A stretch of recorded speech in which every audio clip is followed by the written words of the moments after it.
Welcome to the All Things Nintendo podcast. I'm Brian Shea from Game Informer. This is a weekly podcast to discuss all the biggest news and games from the world of Nintendo.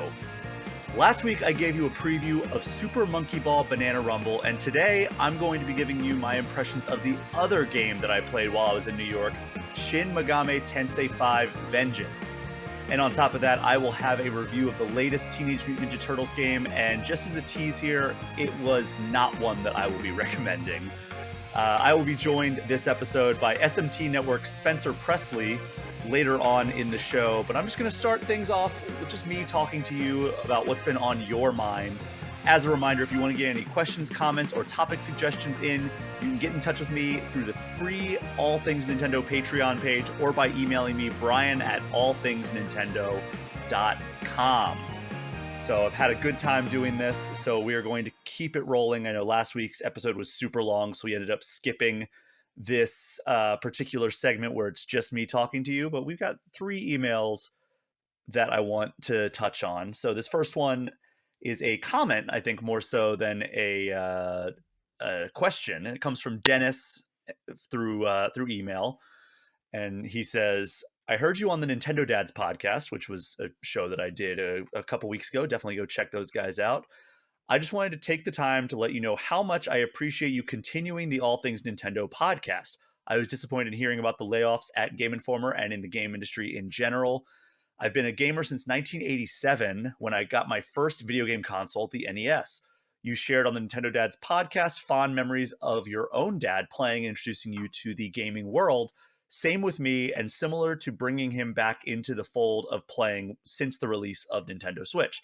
So I told a story on the Nintendo Dads podcast about how my dad and I got really into gaming with SNES, and then when the N64 came around, he was like, I'm not learning this controller, it's too convoluted. So he fell off, and then he got a PS4 several years down the road, and I am helping him get back into gaming, getting him things like Overwatch and God of War, and just kind of helping him out when I can. He's not a gamer by any stretch, but he's having fun with it, and he plays Uncharted 4 sometimes, just the intro over and over again. It's fun. So Dennis continues, I was a huge fan of the NES and SNES. This may be controversial, but I didn't enjoy the N64. After that, I fell out of favor a while with Nintendo and became a fan of Sony. However, GameCube I enjoyed, one of my favorite consoles and overlooked in my opinion. Didn't really get excited for Wii or Wii U. The Nintendo Switch for sure made me a fan again. My favorite Nintendo series for me is The Legend of Zelda. Following close behind Zelda would be Metroid or Fire Emblem. Outside of Nintendo, I was forever made a fan of Souls-like games with the release of Demon's Souls on PS3 in 2009. Since then, a huge fan of Elden Ring, Bloodborne, Dark Souls 3, and the recent Lords of the Fallen. In addition, I've always been a fan of Square, aka Squaresoft, aka Square Enix, now developed games. Well, before I exhaust any more of your time, a final thanks for all you do for the gaming community. So, not really a question, but I just wanted to say that comments like this and sharing your stories has really been a touching thing for me in the past several weeks. You know, like I've been trying to make this more community driven as a show ever since I decided to take this thing independent and keep it going because of listeners like all of you. And you know, I just really enjoy hearing stories like that and people's journeys with Nintendo and with gaming in general, and how it's kind of been an integral part of your lives. And of course, I appreciate the kind words. But yeah, thank you so much for writing in. I did mention this on the All Things Nintendo Patreon, but I do want to find new ways to get people involved. I mean, these questions are amazing, and please continue sending questions and topics for me to discuss. I'm slowly working my way through the ones that I've gotten so far, but we could use some more coming in the next few weeks. The ways that I had kind of brainstormed were including community people in the existing segments. So like definitive ranking, maybe throwing out the topic before the episode gets recorded, and then kind of put together our definitive ranking for the topic and then also the community's definitive ranking. That could be a fun way to do it. Also, soliciting eShop gems from people who listen to this show. That might be a fun way to kind of expand the community involvement. But yeah, I'm just kind of thinking of different ways that we could get the community more involved and the amazing listeners of this show more involved.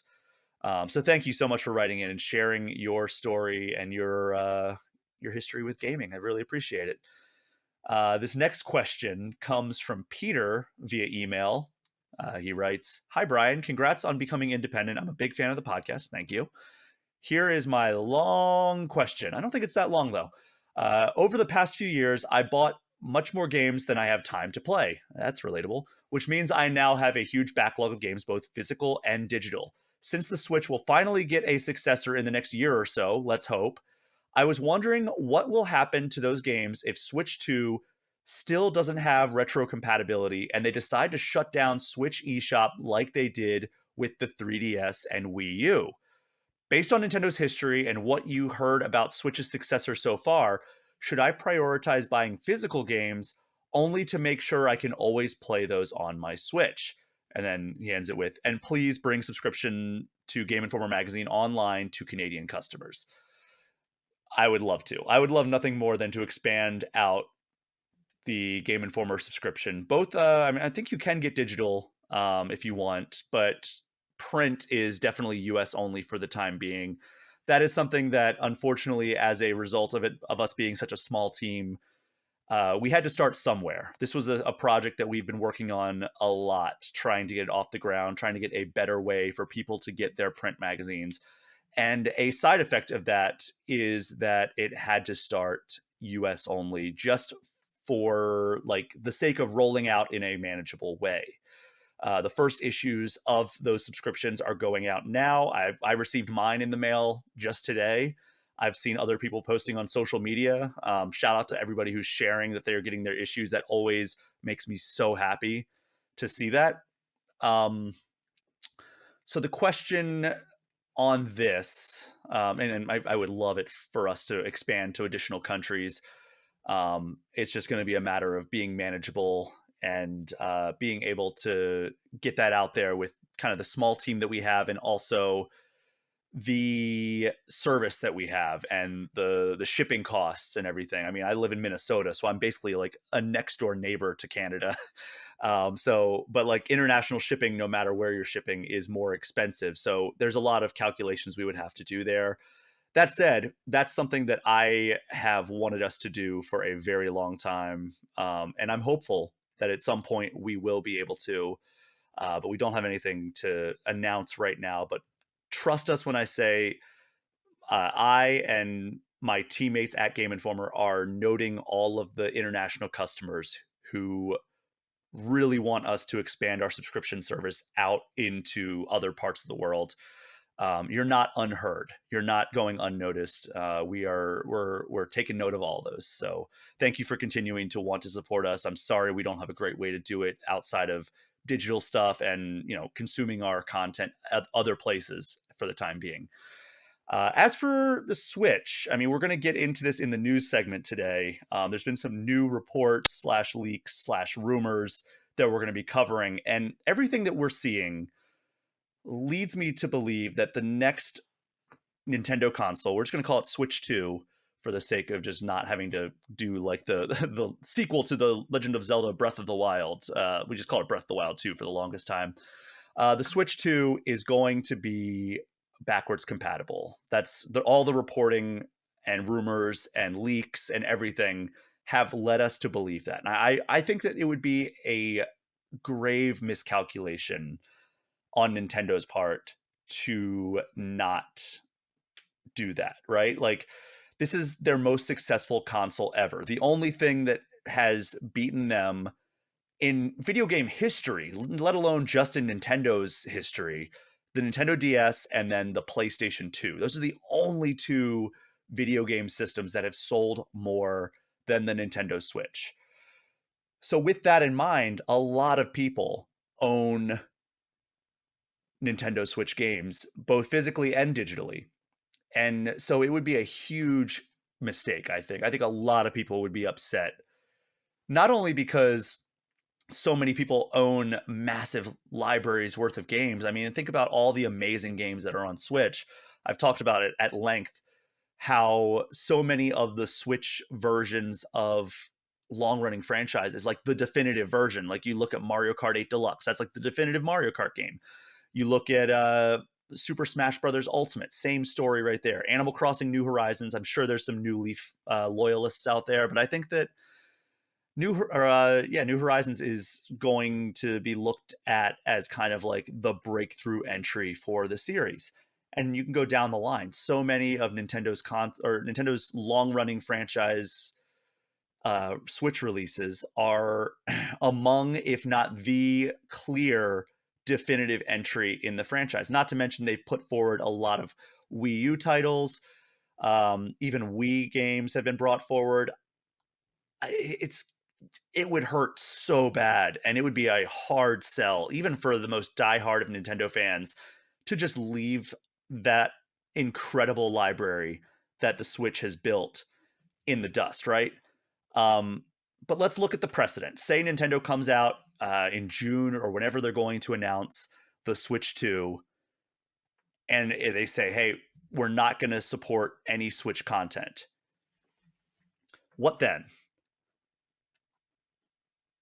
Looking at the precedent of the 3DS and Wii U eShops, anything that you still have downloaded will still be playable, aside from things that require online connectivity. So yes, buying a physical cartridge is always going to be more secure than buying a digital game that theoretically a publisher could wake up tomorrow and say, I'm going to revoke the access of everybody who purchased this digital entitlement, because digital, when you buy a game, you don't really buy the game if you're buying it digitally. You buy the license to that game. And I'm not a legal expert by any means, but we've seen it in the past where games or like digital rights on like TV shows, like when what was the anime streaming service that Crunchyroll just absorbed basically? Like they got rid of a lot of the digital entitlements that people had purchased. So it's not unheard of that that could happen.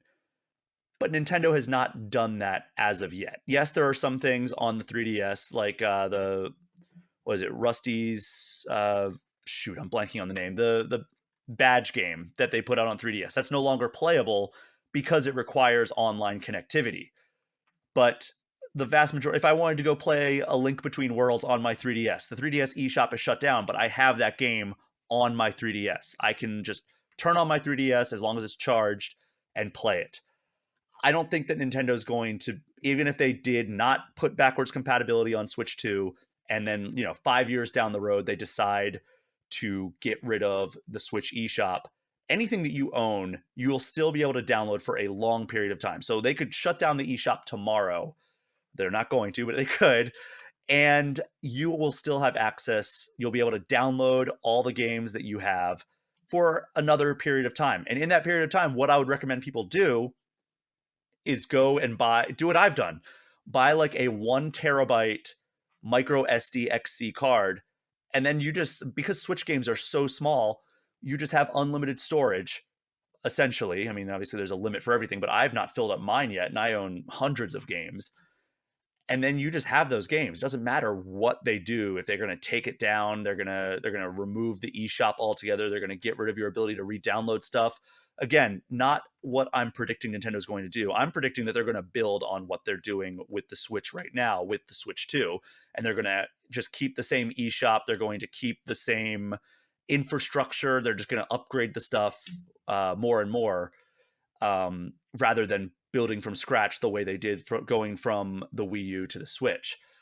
But if they did, then just, if you like digital stuff, especially like for me, I used to be team physical all the way, but with the exception of handheld or things that you can take on the go, like the Switch, I go digital 100% for those.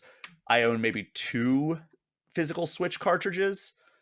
And the reason that I do that is because when I travel, and I travel a lot, I don't like to have a stack of cartridges. And I know that there are some cases that you can like bring with you a bunch of cartridges, but even then, I like swapping really fast between games while I'm on a plane. I don't have to like dig through, and then if I drop one, it's in between the seats, and those things are so small you're never going to find them. Um, but that started really with the 3DS, where I was like on planes, and I used to buy like all physical for that, and then I was like, you know what, this kind of sucks carrying around all these cartridges. So ultimately, I switched over to digital, and I haven't really looked back, especially on the portable gaming front. But because of that, I have a ton of games digitally on Switch, and I've just bought a 1 terabyte micro SDXC and loaded that thing up, and it is not even close to full. So if the worst case scenario happened where Nintendo starts basically the libraries all over with Switch 2 and they decide to close the Switch eShop in a few years, just do that. You'll be fine. But of course, as I said at the start of this kind of long rambling rant, the physical route will always be more secure. But that said, I'm not concerned, and I don't necessarily know if you should be at this juncture either. So thank you so much for that. You called it a long question. I think my answer was long. I think your question was perfectly fine. So the final question that I'm going to cover on this episode before I invite my guest in comes from Brian Johnson. I'm going to assume not the singer of AC/DC, but I can't be 100% sure that it's not the singer of AC/DC. This actually comes over on Patreon. Brian says, "Hey Brian, I was wondering, how do you get all the pronunciations of all these names down? It seems effortless in all your podcasts that I've listened to, so I know a lot of work has been put in. Keep up the great work."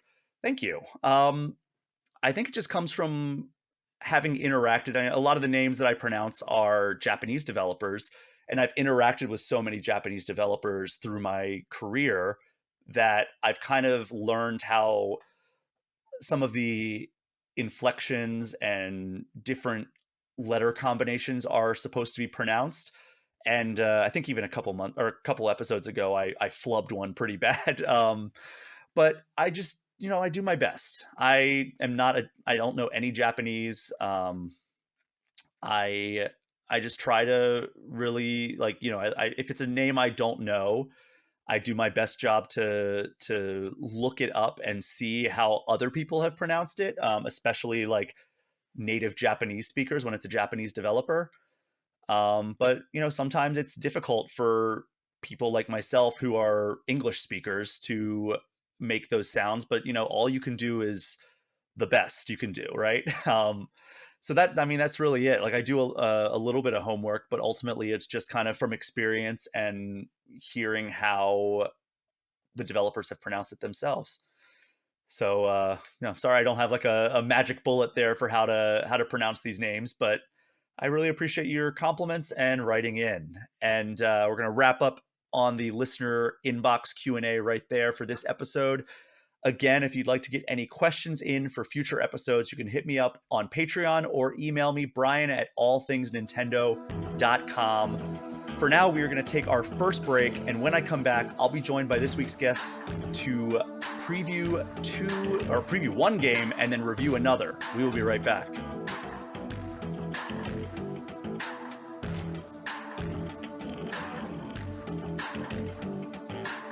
As I mentioned at the top of the show, half of today's main segment will be devoted to Shin Megami Tensei V Vengeance. And to talk about that particular title, I can think of nobody better than someone who runs their own SMT podcast. It's the host of SMT Network, Spencer Presley. Spencer, how are you? Brian, I am doing great. I appreciate you for inviting me on to talk about everyone's favorite Persona spinoff, Shin Megami Tensei. I will say, it's very funny. I've failed greatly at being a podcast host this week. I tried getting you on my show and somehow ended up on your show. So I'm sure all my listeners are going to enjoy me just linking your show on our feed instead. And just be like, enjoy all things Nintendo for this week. That will count as a substitute. Well, to be fair, I've already done your show once. You haven't done my show yet. Well, there are a lot of receipts of me begging to come on All Things Nintendo. So as soon as I have results of you begging to come back on mine, I'll hold that up there for everyone to see. Well, I mean, we've done a few Persona episodes. We've done only one episode pertaining to SMT, and that was when SMT 5 Vanilla came out. And I think that I had Dan. No, I had Kim Wallace on at that because she reviewed it for us Mhm. back then, so she had actually was able to provide her expertise. But now we're talking about a game that's technically already out, but is getting a definitive version. And yeah, perfect opportunity because you are an SMT expert, obviously, and we'll be able to kind of talk about the new additions to this already released game. So perfect timing there. But before we get to talking about SMT5 Vengeance, we've got other business to attend to. And people who listen to the show know that we have a long-standing tradition dating back to the very first episode of this podcast. Whenever I have a new guest on, we get to know them a little bit better through the lens of their history with Nintendo. So it's first Nintendo game, favorite Nintendo game. First part of that question, Spencer, what was your first Nintendo game? Like, what was the first memory you have? What was the first game that you owned? The first system you owned? Anything that sticks out as like, this is like my first memory with Nintendo stuff. So I'm a youngest child of a low income house. That's always basically means I had no my own system for many years, Mm-hmm. and initially we were very much like PlayStation was our house's thing, and in the neighborhood there was like two other kids who had N64s.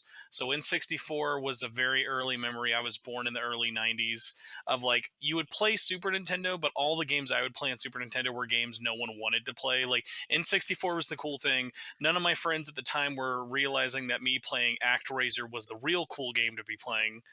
So, Obviously. so like early memories is a funny one of like realistically, because I was thinking about it a lot earlier. I think if it counts, I mean, it counts for sure, was bumming off my uncle's Game Boy for OG Tetris. Oh, yeah, that's a great one. And first system I remember was for my birthday. I would have been whatever year Crystal came out. Basically, my parents were like, "All right, we're gonna suck," because two small boys cannot share one Pokemon game file. Everyone knows that. No. Doesn't go well. So they suckered up, got me a turquoise Game Boy Color, and that was my first actual dedicated Nintendo device. And unfortunately, this company has had their hooks in my wallet ever since. As much as I try.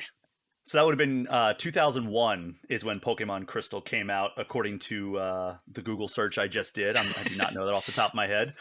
But yeah, I mean, that's a great starting point, right? Like having Pokemon Crystal, I mean, Tetris in general is amazing, but the Game Boy version in particular.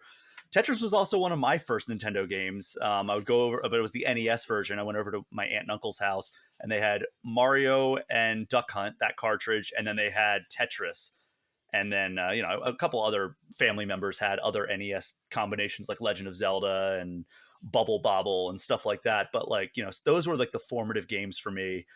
So yeah, it's cool that Tetris was, and it was another one of the situations where it's like I didn't own Tetris. I would go to somebody else, like a family member's house, and play it. So it's kind of similar to yours. Yeah, and Uh, it's funny too because when I think of Tetris, it's one of those really weirdly seminal ads that even though I wasn't alive for, there's a really great TV ad that they did for the Game Boy back when it was coming out of like a guy's on a business trip. And he's like, "What's the best way for this like 40-year-old gentleman to be spending his time playing Tetris on the Game Boy?" And I think about that, and I'm like, "Man, that's like still true though to this day. Like even like now, like I'll think of games I could play, and I'll be like, well, I should be playing this, but then you know what's really quick? I just pick up Puyo Puyo Tetris 2 and just play that for like 5 minutes." Yeah, it's awesome. Like those games are so good for like just like I always call it like kind of like a time travel hack where it's like a game like Tetris or a game like Vampire Survivors, which we're going to talk a little bit about in this news segment actually. It's like you look down thinking like, okay, I'll play this for like 10 minutes, and then you like look up 30 minutes later and it's actually been 2 hours. And it's like, oh well, that takes a chunk out of my flight. So Yeah. that's it's a good game to have on the go for sure. And there's no shortage of versions of Tetris out there. But that brings us to the second part of this question, which is what is your favorite Nintendo game of all time? You're really killing me with these Sophie's Choice questions. So like I've still been thinking about this since you asked, and like I have choices, but every choice I feel like is going to change no matter when you ask me. So my only question for your question: does it have to be a Nintendo developed game or just anything that was on Nintendo? It could be a Nintendo developed game. It could be a game that you played on your N64 or GameCube or anything, whatever comes to mind when you think of like your favorite Nintendo game of all time. I mean, I think a lot of people typically lean as Nintendo developed, but it doesn't necessarily have to be. I'm gonna probably go, and surprisingly, I'm gonna go with a more modern one because I was like trying to think of, okay, what's like not the easy choice for it. But pound for pound, when I think of like games that I've played way too many hours of, and specifically I can play solo or multiplayer, there is such a weirdly special place in my heart for Hyrule Warriors Definitive Edition. Just to Oh like sum it up, wow. well, because like I grew up absolutely just destroying all the Warrior games on PS2. Hmm. And I went through a weird lull of the entire PS3 generation. I skipped them all. I don't know why. I had a PS3. It was just one of those things where I missed that entire generation basically from Dynasty Warriors 6 to 8. And then I jumped into 8 and was like, we know what we should do? Just play every single one of these games Omega Force ever makes. And like I remember even with the Wii U version, getting so into that when it first came out, even though playing co-op on it was such a nightmare with the gamepad. It was so funny of like, it's basically like this weird perfect combination of Omega Force always makes such great games, in my opinion. I know they're not everyone's cup of tea, but like Hmm. you can really feel how much they love that universe in Hyrule Warriors 1 especially, and then all the DLC support, even the ugly 3DS version I played for countless days, and then like now with Definitive Edition of like it runs great, it looks great, it's like got the split screen co-op. Like it's one of my favorite games to like play with my wife as well, because like it's one of those things of those games are really fun to play by yourself, but if you can get someone who will run co-op with you for it, much like before, like with Tetris, like you lose those days and days and days. Hmm. And I would almost even put up there Age of Calamity, but like when I think of even how much content both of those games have, I think I'd have to give it to the first one, just because what other game are you going to be able to play as Marin chucking a whale around while in a Wind Waker stage? Like it's like a mod, or like it's like a Mugen level of like craziness. Yeah, I mean, I think that's the first time anybody has given that answer as their favorite Nintendo game, but it's a fun game. Like that's the only uh like Omega Force developed game I've ever finished. I mean, no, They're I guess long. that's not true. I did finish Persona 5 Strikers. Oh, well, I mean, Um, there's always like another one because they always have weird ones that people don't forget. Did you ever play Dragon Quest Builders 2? no, That I was started also them. Dragon Quest Builders 1 and then I got really tired of that gameplay. I love the gameplay loop, but then it was like, okay, every single thing is the exact same Oh yeah, thing. So I got sick of that. And then I started Dragon Quest Builders 2 and I just kind of fell off very fast. I don't know why. I think I just had other games that it I had to definitely play. is like more the same syndrome. But it is funny you say like I don't think you've heard that answer before. So at the very rare GameStop midnight launch for Tears of the Kingdom, even for like where I am in Kansas, it was an extremely crowded. Like I think there was almost like 200 something people there for it. It was completely packed for people wanting to play and get it at midnight. And what was funny is they were doing like Zelda polls of like, all right, everybody, like, what's your favorite blah blah blah, or what's your favorite this? And I remember that everyone went around getting asked what their favorite game was, and I was like, oh well, mine's Hyrule Warriors. They're like, oh, that doesn't count. That wasn't made by Nintendo. I'm like, I was like, come on, like, what do you want me to say? The That CDI counts. game, like, it counts. It counts 100%. But all right, well, that is a. I always love when we get unique answers. You know, we get a lot of Ocarina of Times, and I was an Ocarina of Time answer for about 20 years until Breath of the Wild came out. Breath of the Wild's now my answer. We get a lot of Breath of the Wild answers. That was Reggie Fils-Aimé's answer was Breath of the Wild. Safe choice, Reggie. Um, Should have yeah, had a better one. He was like, he could have been like, Reggie should have been like Odama. I wanted Reggie to be like, you know what, my favorite game is Pikmin 2. it would have been hilarious if he was like, my pick is actually the English localization of Mother 3 that only we at Nintendo have access to. It's just That would have been the best I like to answer. imagine it's on one Game Boy Micro and it's never left his pocket. It's just been in there hiding the whole time. I mean, you see NBA Jam playing in the background. You know that Mark Turnell, the creator of NBA Jam, has the only cabinet in his house that has Michael Jordan in it because he's a Chicago guy. It's true.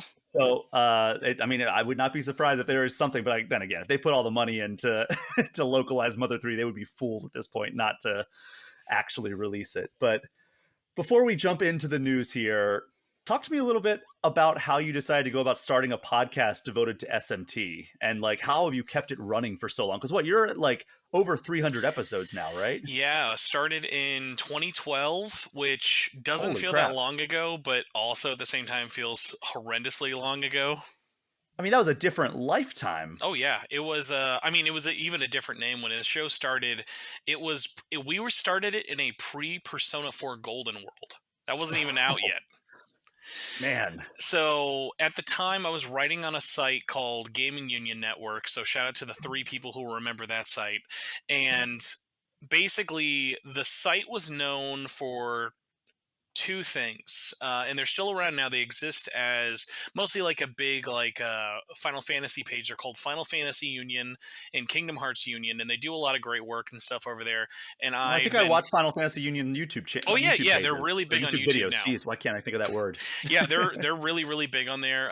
They do great work. I've been really big fans and friends with Daryl and Lauren who run that for a long time there. And my not so subtle goal while working there was, what I want to manifest into existing is a SMT union, Hmm. but I had to kind of prove it. So we started the only way you'd start a podcast in 2012, not by promoting it, not by putting it on YouTube. It wasn't even on iTunes when it started. It was a forum only podcast. So if you were a person who was on this website's forums, that's where you would download it. That's where you would interact with it. And I mean, even then, we still had an audience there. And it was so funny to think that for the first basically sub year, it was just called the Persona Podcast. Because even though we would talk about all things Shin Megami Tensei, I knew at the time there was like, hey, let's at least start broad and we can narrow down from there. Hmm. And so it started as a 4-person show. The goal was originally every month, and then it basically evolved over the first year. We changed it to SMT Network because it was like, hey, we kind of want to make this more of a thing on our own. I also realized that, unfortunately, the SMT Union website was probably never going to happen, but never say never, never. And the show's evolved over the years, but it's always been this case of, ironically, my goal has always kind of been weekly, and a lot of people, because there have been other Persona related and SMT related podcasts in the past, but what's funny is when I've talked to people who've either run them or been on those shows, there's always this burnout that eventually happens with them. And I mean, I get it for even just regular video game podcasts of like, I'm doing this thing for so long. What kind of motivates you? And for me, what it's always kind of been outside of just, hey, I have this community who's been with me for 10 plus years. How can I really keep it going? Because the big thing with the show is like, even though I've had multiple co-hosts and stuff through it, it's always been, I come up with the show, I record it, I edit it, I get the guests on, I publish it, and I do a terrible job at marketing. So it's that thing of like, it's my baby in that way of like, I genuinely feel like if I was going to burn out on it, it would have happened by now. But it's such a special kind of thing because not only is this a company that we feel really passionate about discussing as fans, and it's still niche enough that it still kind of attracts people for that, but our audience has always known if there's a week we want to just talk about Metal Gear Solid, we're gonna do that. If you look through our like podcast feed, it'll look like, okay, why are there like weeks where like it looks like you got hijacked and just talked about like you did like a Star Wars commentary like 8 years ago over something or whatever. And it would just be like, because we all are here for that one familiar thing with it. But again, like when times would be dry or news is slow, be like, guys, it's May. Let's do something crazy. Let's do like a weird spin-off episode or something and just have some fun. And everyone gets it because no one who listens to our show for the most part only likes one thing or only wants to talk about Hmm. this one bit or whatever. So the community has definitely been a big one of pushing it on there, but also I've changed the show in so many years. Like after I came off of my last hiatus, I'd say like around 2018, 19, a big thing for me was, okay, let's try and move away from always having the same 3 or 4 people on the show and always have somebody new come on when it makes sense and when it's possible. Cause we've always had like different people come on from like, we've had, uh, like Lotus Juice, who does like a lot of the music in Persona 3. He's been on the show before. We've had a lot of Oh, voice nice. actors like Matthew Mercer and like Yuri Lowenthal. We've had a Oh, lot of people. That's amazing. Yeah, like we've had a lot of people on the show, but even in other cases of I like to look for kind of going on to the off topic thing of people who you might not think would be someone to bring on the show, like game developers who are fans of the series, who clearly make games that are inspired by it or like are love letters to Atlus games. So it's things like that because like one of my biggest things for covering games the last like 10 years is I love getting to talk to new people, whether it's people who cover games, make games, or fan of games, because everybody new is always such a different learning experience of like I would have never known this or never met this person if not for me just randomly reaching out. So like that unknown is always such a big motivator for me. Yeah, I mean that's definitely something that I've enjoyed doing with this show as well, and that's ultimately how we met. You reached out to me when you saw that I was it reviewing Persona 5 Royal, I think was when you reached out to me? I think no, it was Or when it you was after guys that. had announced you were doing the exclusive month long coverage for That's Five, right. and I said, you Yes. know what I love? I love to steal exclusives from Game Informer. So let's reach out to Brian. Let's see what he can leak to me. He didn't leak anything, but we still had a great show nonetheless. Yeah, so that was actually a fun time of like in the lead up to SMT5 Vanilla launching, I had a run of exclusive features basically just straight from Atlus. It was really neat. And I'm glad that I've had a chance to kind of keep up with it in doing some preview coverage from SMT5 Vengeance, which we're going to get into in a little bit. But first, we have a little bit of news to talk about, a couple of heavy hitters here, and then a few quick things that we're going to touch on. But we're going to start off with some new Switch 2 rumors. And these come to us by way of gamesindustry.biz and a Chinese peripheral manufacturer called MobaPad. And then plus another one from a Spanish outlet called Vandal, and then translated by Video Game Chronicle. So, first up, the report from Vandal says that Switch 2 will continue to use Joy-Cons, but will lose the current sliding based setup, so the kind of like the rail based system, in favor of a magnetic connection method. And then on top of that, it's reported by Vandal that the existing Pro controllers will work on Switch 2. So there we go. Nice and simple. Then I don't know what to think of this one, man. I'll be honest. MobaPad, Chinese peripheral manufacturer. They've created stuff for the actual Switch, like the Switch One. So like they do have products that you can purchase right now. This is not like some new player on the block. Uh, in a blog post that they posted on their website called "Exclusive Insights into Nintendo Switch 2: What to Expect." It runs down so many bullet points, and it's like if this is true, like they're never going to show their face in this town again. It calls Switch 2 a conservative evolution, and it says, quote, in the process of developing the next generation console controller, MobaPad has also acquired a lot of firsthand information about the Switch 2, and now we're here to share it with everyone. Which, one, seems like a very bad idea if they're hoping to develop anything for Nintendo ever again. And two, it seems like a bad idea if they're hoping to even exist as a company. Well, But whatever. it's like the McDonald's Happy Meal toy effect. So when you lock in those Happy Meal toy deals, no matter what happens, like if your system gets delayed, sorry, buddy, MobaPad's got to now they've lost. This blog post has been done for 14 months. They've got to publish it. They are so swamped with orders they can't not publish this news.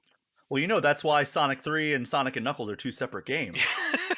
Is there was a McDonald's Happy Meal toy deal, and they had to get a game out, and they were like, we're not going to finish Sonic 3 and Knuckles by the time we get through this, so they had to split it into two games. It is one of those funny things of like this story seems like so funny to me like that like when I looked at the article just now it was almost the only thing it was missing for the cheese factor of it being like a parody would be like get ready to with the number 2 to like learn more about like that's the only like headline pun we're missing at this point. Oh man, yeah, I'm glad. I don't know, like it seems so over the top that it's like, oh my god, is this fake? Um, but they are like, I mean, I have not bought any MobaPad stuff, but it looks like you can buy stuff off their website, and like, I don't know, like maybe they're just like we're in China, they can't get us. I don't know what like the thinking is here, aside from like maybe we'll get some new customers because they'll become aware of us, but Here's what they claim. All right. So Switch 2 support existing Joy-Cons and Pro controllers and will use HD Rumble. Mobipad also says that it's going to have the magnetic Joy-Cons. So that's something in common with the Vandal report. They also say it will be backwards compatible with both physical and digital Switch games, but Switch 2 cartridges will not work on Switch 1. Okay, that's to be expected. That's how DS and Yeah, 3DS it'll have the worked. knob. It'll have the little Switch 2 knob just hanging. There'll be gray cartridges, and instead of tasting like battery acid, they'll be like black licorice. That's how you'll know. Just as bad as battery acid. Yeah. But anyway, they said an additional shoulder button will be added on each side. So there's going to be L and ZL, and then a secret third one. And then it says Switch 2 will still charge via USB-C and will use a dock that will now be able to output at 4K resolution. And then the new console will still be kind of a hybrid model and be playable in handheld mode, this time having an 8-inch display supporting up to 1080p resolution. There's also, according to this report, going to be an additional function button that is going to be placed near the home button, which Mobipad admits does not know what it will do. So, my question to you is, how big of a grain of salt should we be taking with this news? So hardware is such an interesting universe in terms of following it. So one of the things I got really into probably 2016, 2017 was following more tech outside of just video game hardware. So a really interesting kind of comparison to the Switch 2 is like following phone leaks. Oh, yeah, they're everywhere. Phone leaks are such an interesting thing of where they come from, what companies, where they're at, and a lot of them are in similar cases like this where it is a random third-party manufacturer you've never heard of who's making accessories that's like, hey, here's a case with like a third stand leg because that's the only way we could find this mold that fit for whatever reason. And I think a lot of it makes sense in the part of like what will be there in terms of size, but in terms of function, I could see a lot of that stuff going away. I definitely feel like even in a post Steam Deck world, having that third trigger is kind of like a little like I feel like as an option it makes sense. As a thing to like expect every 7-year-old who wants to buy this system, like I already hand like a pro controller to someone who's never used a Switch for the first time and they're overwhelmed with buttons. I think having three different things to put your fingers on in the back are not going to help, but Nintendo's also crazy and they love to put like yeah, what's the function button? Watch like they're bringing back the Wii TV button for God's sakes. Like it could be anything. So it's really interesting just to be like I think for sure like the specs on the size and the like the confirmations we've had about LCD unfortunately versus OLED, I believe Mhm. those 100%. The ones I can see changing that seem very R&D dependent, like the magnetic Joy-Cons, I can see that being a case, but I can also see that being a thing they changed last minute because not that Joy-Cons are not prone already to getting destroyed or breaking easy. I mean, like, how many times do people have a Switch where, like, all you got to do is do this to the bottom of your Joy-Con and it'll pop out like a spring toy? Mhm. Well, that's what I wanted to ask you though, is do you think both of these reports independently confirming the magnetic Joy-Cons, do you think that that adds any credence to them? I think yes. I think if we had any more details about how it worked, I would feel a little bit better because like I'm at the point now where it's like, okay, if we don't have the latch system like we have now with the lock, my only thing has always been like I almost always have wished there was a switch that even if it was magnetic or like even if we had like the most powerful magnet in the world for it, my worry is that with that tech being so small, that means either those magnets can't be that powerful, or if they're Mhm. really powerful, don't ever put the switch near your PC or your pocket ever.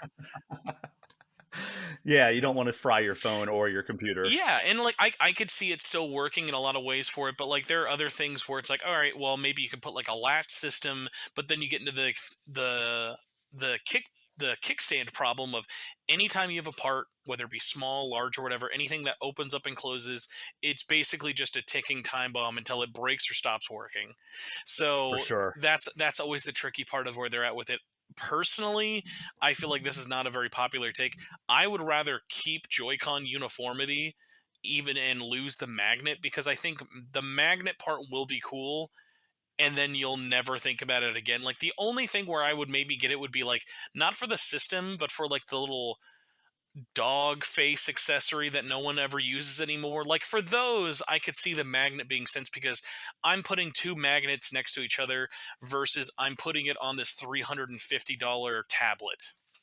Yeah, I could see that. But like I don't know what abandoning the rail system really does aside from maybe it supplements it. Like maybe the magnet is also maybe it's on a rail but also has a magnet component to it to just kind of help keep it in place.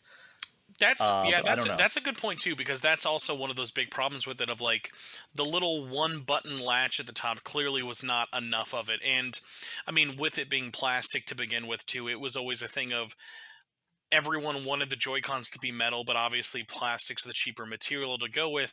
But again, every time you slide your Joy-Con in and out of it, it's basically just like I said, counting down the amount of times it's going to work because it's slowly whittling it down every time.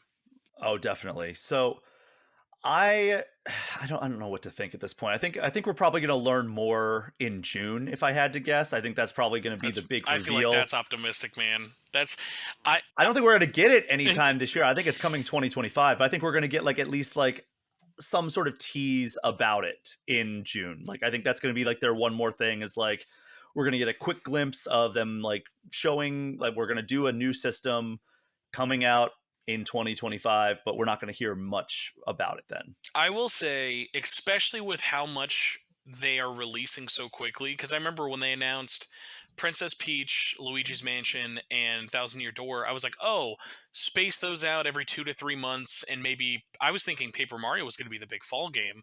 So when we found out it was going to be for May, I was like, oh yeah, like because once June's here, it's like okay. I hope you guys got some sweet N64 games to put out because I don't know what we're going to be playing this fall. I mean, it's got to be Metroid Prime, right? Man, that's that copium again. It's coming back. It just got. I mean, I'm not even the biggest Metroid Prime fan. Like I love the first one. I never even played 2 or 3, but like I that's got to be like kind of the grand finale for the Switch, right? I feel like as much. I mean, it's got to be the grand finale. But again, like at this point, much like Breath of the Wild, if you don't just put Metroid Prime 4 on the next system, what are you doing? Like, Yeah. it has to kind of be that Twilight Princess Breath of the Wild thing for it. I feel like this year, if we're lucky, and this is sad to say, but I mean, it will sell like hotcakes. If you want to be lowest effort possible but make most money, make this the boring year of give us Galaxy 2, give us those Wii U ports for Zelda, and give Hmm. us maybe Metroid Prime 2 and 3 remastered. Man, I feel like they need at least one all new like tentpole release. But yeah, I mean, I could see them relying on their Well, past and then and I think it'll come. I still think there will definitely be a first party Switch only exclusive this year. It will just be like a third party partner game. Like it will be like another a Donkey Koei Kong. Tecmo game, or it'll be oh Donkey Kong. I get it's one of those weird ones of like I think it'll be like one of those games that they reveal exclusively and it's theirs for a couple of years. Like I think it like in the platinum Damon X Machina level of like Hmm. exclusivity. I could see that. Yeah. I mean, who knows? With Nintendo, they always kind of like march to the beat of their drum, right? Like you could be like, "Oh yeah, it's going to be like a third-party partner thing." And then they're like, "Guess what? We've got Mario Odyssey 2." And you're like, "What are you guys doing? Oh yeah, I Save that mean, for." even last year, remember, like I feel like we were saying the exact same thing last year. And if you told everyone, "Oh yeah, Wonder will be announced and released in like 6 months," no one would have believed you. Mhm. Yeah, they do that stuff all the time. That's why like it's so much fun speculating, but it's also like just an absolute fool's errand. You know what? Just because of all this guessing, we've manifested Arms 2 into happening. That's the big fall game. I wouldn't mind Arms too, but that would not be a big fall game. So I wanted to kind of start with this next news item, but I didn't want to start on a bummer note. So let's just get through this one. I have hardly kept my thoughts on the state of capitalism and corporate greed and mismanagement and how that has impacted the video game industry. I've hardly kept that a secret. But if you need a refresher, I encourage you to go check out the first few episodes when I was announcing in early March that this podcast was going independent, and I'll leave it at that. But Unfortunately, we have learned of two studio closures and one studio that is basically closed now. We'll start with this one, the most egregious of them. Take Two. You may know them as the publisher of highly profitable games like NBA 2K24 or Grand Theft Auto 5, has announced that it is closing two indie studios under its private division label, Roll 7, which made three Ali Ali games, and Rollerdrome, which, by the way, won a BAFTA award last year, and Intercept Games, which is working on Kerbal Space Program 2, which is currently in early access. Both of those are now closed, according to Take Two. Well, I guess Take Two has officially announced Ali Ali, and then other people have confirmed that Intercept is included there. There's no word on what's going to happen with Kerbal Space Program 2, aside from a tweet from the Kerbal Space Program Twitter account that simply says, quote, "We're still hard at work at KSP2. We'll talk more when we can." I don't know how that could possibly be. If they're closed, but I guess maybe there's some deal that they've struck where they can continue it as a separate developer. And on top of that, there are additional reports from gamesindustry.biz that the quote vast majority of private division has been laid off. And that's 2K's or Take Two's indie publishing label. They did No Rest for the Wicked. They were doing Kerbal Space Program. They did the Ali Ali games. And completely unrelated, Take Two CEO Strauss Zelnick recently received a raise to $42.1 million in 2023, which is about 2.5 times his compensation in 2022. Also, Take Two's probably on track to make record profits in 2025, since that's when we're supposedly getting GTA 6. Why am I bringing this up, you may ask? I have no idea. Just a random fun fact as we now stare down the barrel of hundreds of people losing their salaries and benefits. It's man, I feel like this year is like how much can you hear the same news story every week and still have like, because it's not even like, oh well, it, because for there always are those people who are like, oh well, it's same news different week or whatever with it. I always have that like reaction of like, man, as someone from the outside of this, because I definitely don't consider myself in this industry, even though I cover it, like it, because it is still very much like my part-time thing I do.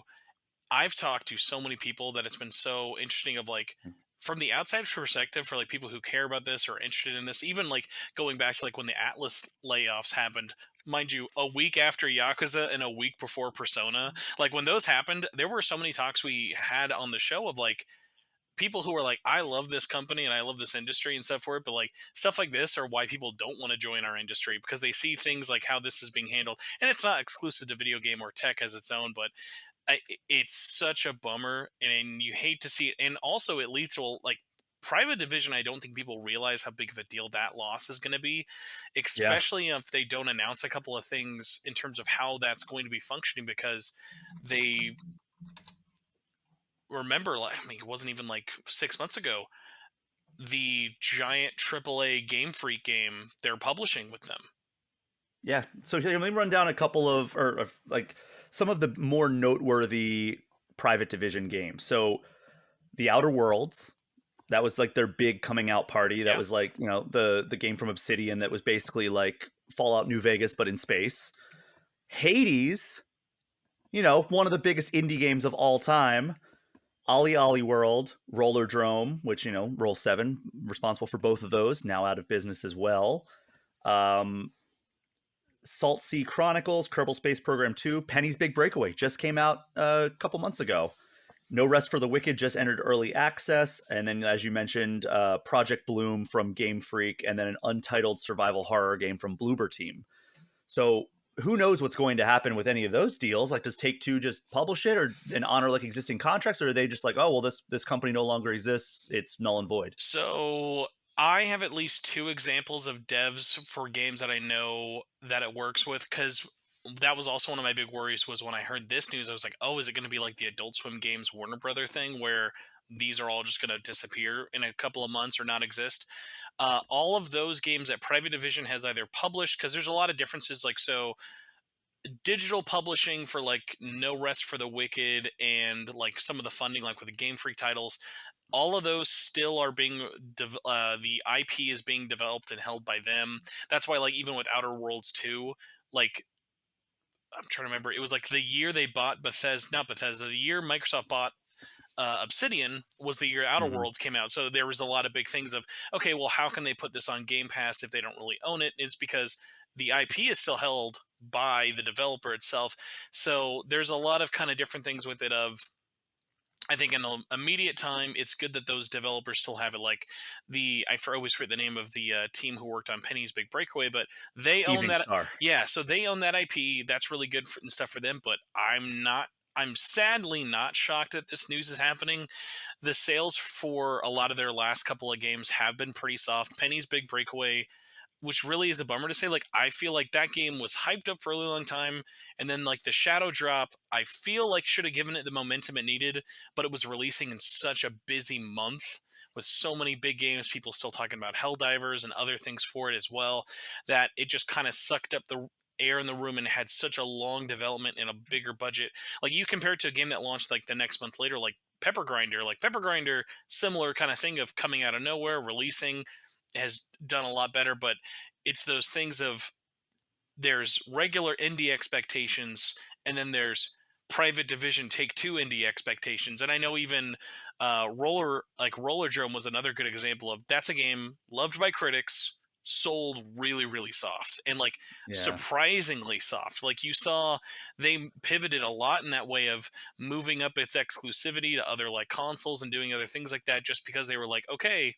we we need to make some money on this thing for it. And it wasn't like Hmm. the devs were like being like, hey, whatever, it's our thing with it. It's like, no, like private division funded that game, published that game. They want to have that do as big as possible, because I think with private division starting and coming out the gate so hot with Outer Worlds, yes, I was make sure not to say Outer Wilds. I It's impossible. It's impossible to not at least make that thought in your head.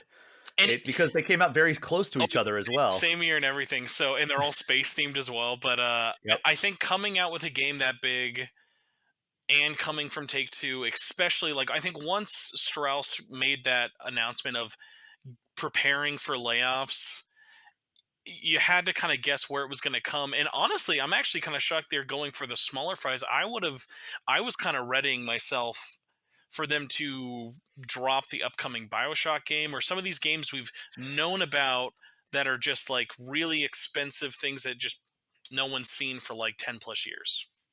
Yeah, I mean, I guess my first question is, did Strauss take any kind of pay cut? Because I don't think he No did. way, Jose.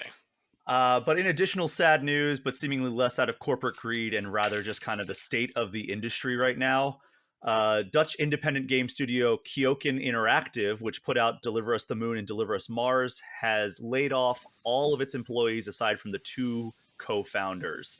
And they announced that they failed to secure funding at GDC in March. Apparently, they were pitching like crazy. Like, they said hundreds of pitches. They pitched 5 games to more than 40 publishers. Were unable to land publishing deals. This impacts 13 total employees, 11 of which were full time, 2 of which were freelance contractors.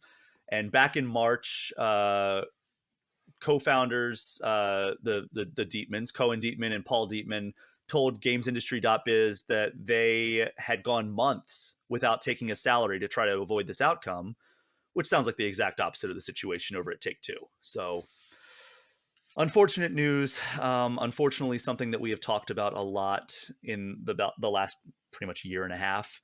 It's been just a really rough stretch. But yeah, I encourage you, if you have any questions about my thoughts on how corporate greed is ruining this industry, go back to maybe the first episode in March, and you'll learn a little bit. Brian, did you go to GDC this year? I did not. No, I've only been to GDC once. I was supposed to go in 2020, and then COVID It's that okay. shut So everything down. So I did not the go. the vibe of this year from a lot of people, I had a lot of like developer friends go for similar reasons of like pitching, marketing, shaking hands, go to the awards and stuff like that. The general like tone this year, and I think like this sad news can at least kind of be a bit of a message. 'Cause I feel like a lot of like audiences aren't really aware right now of like, people obviously know we're going through like hard times, like in terms of like people either needing money, getting money, especially for game funding of like smaller devs pitching studios.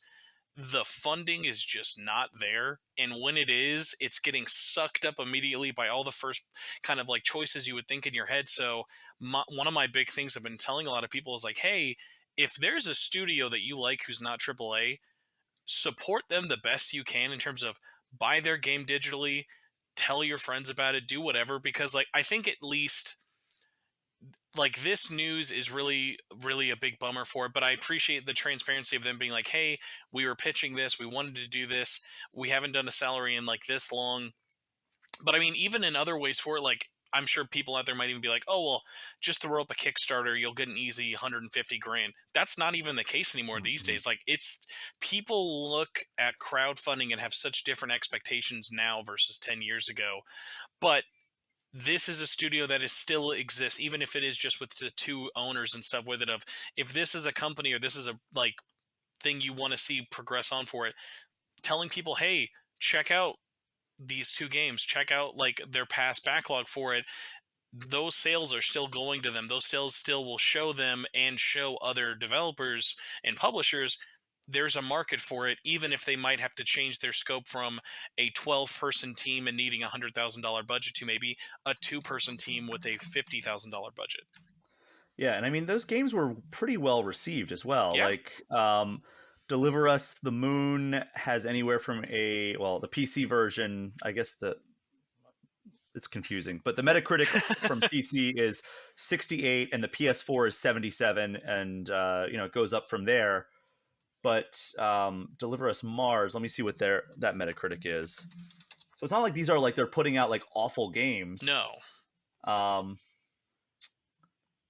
Yeah, I mean, it seems like the Metacritic is not on the Wikipedia page, so we're just going to move on from that. But I know that, like, people like these games. It's not like they were bad games. It's just like funding is hard to come by in the industry right now for all the reasons we've talked about. Like, it's just so unstable.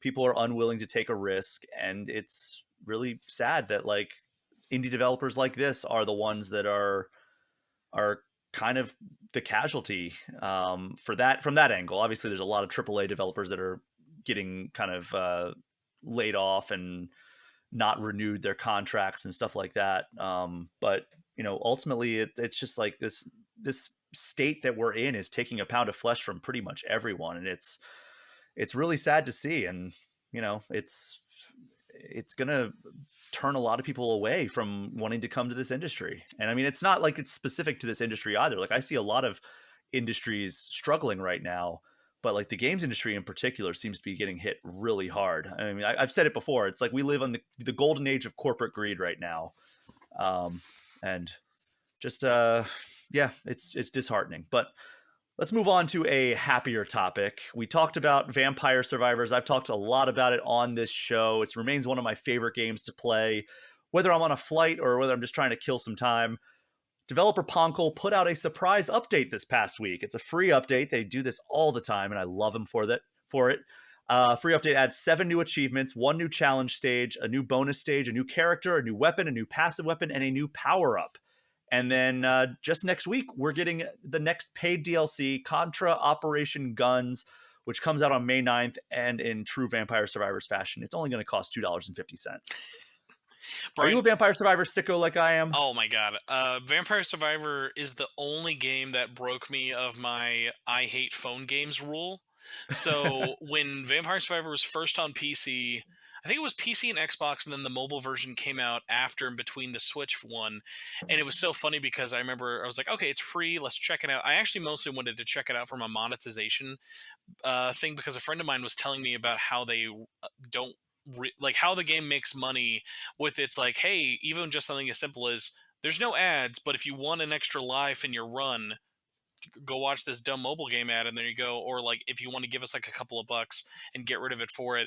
So I checked it out of like morbid curiosity and got like instantly hooked. I like a lot of those type of games and stuff for it, but Vampire Survivors especially seemed like such a funny thing of hitting at such the right place at the right time at all the systems it's been on, and watching the DLC. I haven't checked out the last probably 6-9 months worth of DLC for the game because I've kind of just been waiting at this point for the PlayStation 1 to come out. I resisted it on Switch. I played it on my Xbox Series X back when it was on Game Pass for a really long time. It's so good on Switch.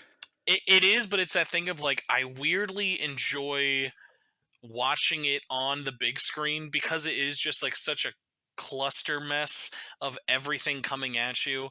I like playing it portably for it, but it is one of those things of like, I think like where I'm at now, even when I'm playing my portable games for it, I have such a horrendous backlog of like 90 plus hour RPGs that like I have to really have a good reason to justify playing Vampire Survivors. Whereas That like makes sense. if it's on a console, I can just kind of pop in, check it out for a little bit for it, and also achievements is also another really big one for it with it. But I will say the Contra crossover, I'm very tempted to get. I wish it was coming out on all platforms at the same time with it, but knowing the devs, I won't be shocked if there's like another DLC that times up with the summer release on PlayStation later. My morbid question I have for you, though, Brian: what are the chances that this DLC will sell better than the brand new Contra Way Forward just came out with? I mean, it being $2.50 will definitely help. I liked Operation Galuga. I thought it was a pretty good game. But yeah, I think this is gonna. I mean, it has a Vampire Survivors has a very large install user base. So and it's $2.50. So I think it's gonna sell better than Contra Operation Galuga, unfortunately for Way Forward. But yeah, both seem really good. I mean, I played through Contra, reviewed it, gave it a I think an 8. I enjoyed it enough. But yeah, Vampire Survivors Operation Guns DLC coming out May 9th if you want to check that out. Otherwise, that free update. And I think the game itself is what, $5? Oh yeah, and it goes on sale all the time. It's Yeah, it's like you could probably get it for like $2.50 for the full game. And there's all those free updates. Then they release like DLC a couple times a year for like another $2.50. Yeah, and that's a really good point as well to bring up of like even if you're someone who's not sure if you want to really jump into the whole game, like I got to recommend it'll run on pretty much any kind of phone you have on there. The phone version being free is a great demo because it's a good way to be like, here's the kind of game it is. If this is something you want to sink $2 into, you have that basically as your free trial.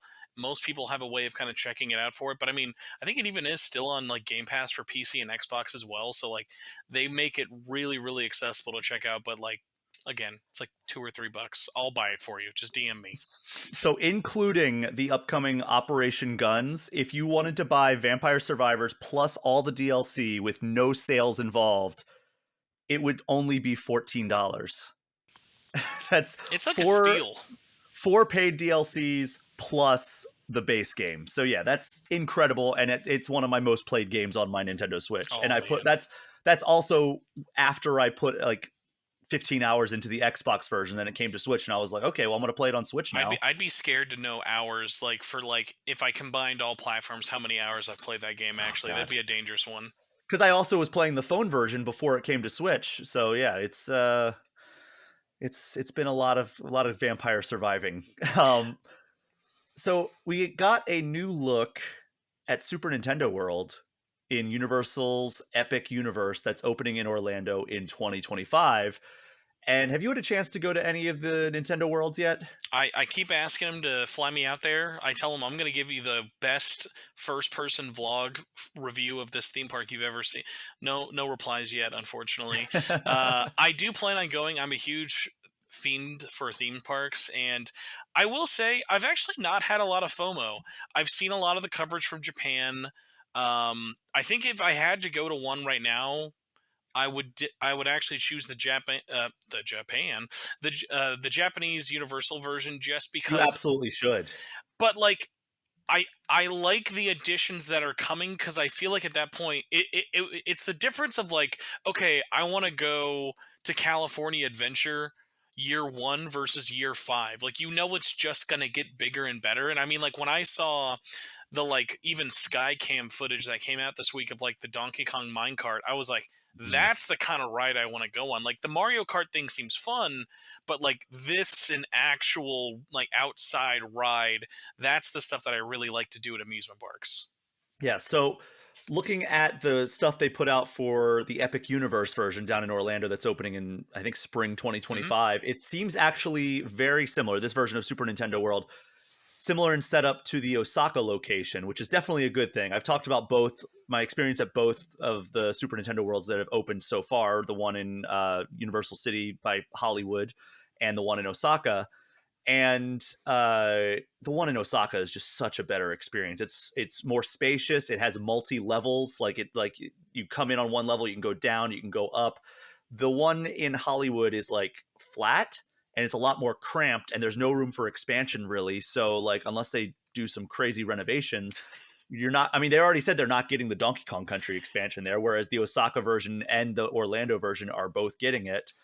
So that's extra points right off the bat. This version has the Toadstool Cafe, which again, I hope it's closer to what we got at the Japan location, because Yes.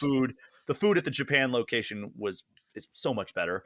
The Mario Kart ride, which I adore that ride. I've gone on it once at each location. The Yoshi ride, which is only at the Osaka location. They don't have that at the Hollywood version. And then all the mini games you can play at all of them. And like you mentioned, we got our first look at the Donkey Kong Country area, and this land looks incredible.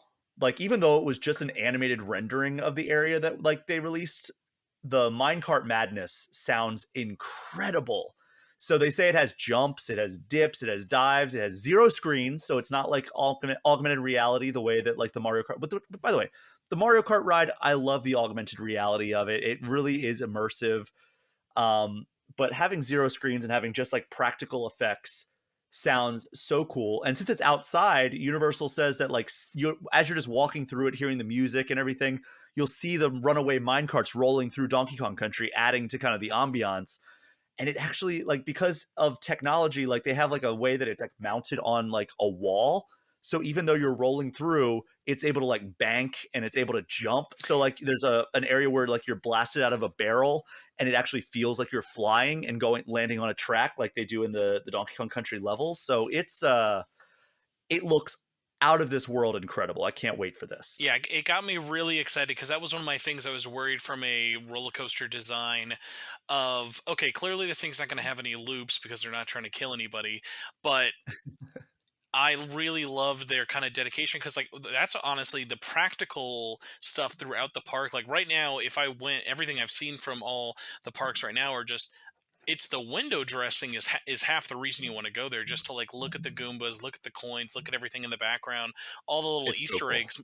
More than that, for and it gets me so excited thinking about how they're going to incorporate Donkey Kong Country because, like, first and foremost, if David Wise is not making the music on this ride, scrap it now. It's a canceled ride. Like, we need. Can you imagine? Even it's like just hearing, like, and they could do so many fun little things with it being outside as well, having a day night theme for like whether you're going at it in the dark with like a like the lights on in the front of the minecart versus like the lights off because it's daytime. Like, there's so many little fun things they could do with it, and also just like, I think because we get so little Donkey Kong anything really compared to Mario and Nintendo, it's going to be so exciting just to be like, even just a silly like touristy stuff of like, oh, there will be like new shops, so now we'll be able to go to like Funky Kong's like cool board shop or whatever, or like do like silly stuff. And just thinking of like all the fun little ways that they can kind of, because I think a lot of people would think, okay, you did Mario, next will be the obvious thing, just do Zelda Land. And I think it's Mhm. really cool that they're kind of leaning into, is like, okay, what will be the most fun attraction, what will be the most fun park thing to do. And yeah, Donkey Kong is that first one of like, okay, this one really is going to give me FOMO if I don't go on this thing. For sure. I mean, I know that I'm gonna try everything I can to get to Epic Universe when this opens. My parents now own a house in Florida, so that might be my excuse to like visit them and then be like, "Hey, let's go do like some theme parks down in Orlando." So maybe that will be the way that I go. But even so, like I would probably fly just to visit this. Hopefully, there's like a way that I can attend without the crazy crowds that are sure to be Oh, existing dude, during the first the year or one so. time I've ever done press day at an amusement park, it was almost funny too, because like, it's like you're not supposed to be there because it's so weird how few people are there, and it's like I kind of find myself missing it until you go to the lines, and then there's no lines. That's great, but then everything else about it is like, where's all the screaming babies? Like, what's happening? It's hilarious. I went to the one in Universal Studios Hollywood, and I brought my friend who lives in Los Angeles, and we had like a fast pass that allowed us to like skip the lines for a lot of rides, but it didn't apply to the Mario Kart Oh ride, yeah. which is the only ride that exists at the Hollywood location because the Yoshi ride isn't there. So I was just like, all right, well, it's going to be like 2.5 hours. And I still don't know what happened, but somebody walked up to us. I don't know why they chose us. It was another person at the park. It wasn't like an employee or anything. And they're like, hey, are you guys going on this Mario Kart ride? And we're like, yeah. And they're like, here's a VIP pass to let you skip the line. And we thought it was like, we thought we were being punked. We thought like that, like, oh, this is obviously fake. We're going to try to flash this. And they're going to be like, what are you doing? Like, we're escorting you out of this park. So we were just like stunned. And then lo and behold, we got escorted to the very front of the line. And I was like, this is the craziest thing that has happened to Number me in an one, all amusement park. things Nintendo fan working at Universal that day hooked you up. I mean, it was another person at the park. It wasn't even an employee. But yeah, I don't know what I did to deserve that, but I really appreciated it. Whoever you are, person who gave that pass to us. But that's all. My only fun like thought process would be like, imagine it was a guy who got it, like he paid for it and was like, oh my god, I hated that ride, I gotta just give it to some schmucks in line. And he was like, Well, we both enjoyed it, so I appreciate it. The first time I rode that Mario Kart ride, I actually teared up because it was so cool. That was the one I was in the Osaka location. But yeah, that's all the news that we're going to cover for this episode. We're going to take a quick break, and when we get back, we'll be talking Shin Megami Tensei V Vengeance and the latest Teenage Mutant Ninja Turtles brawler. We will be right back.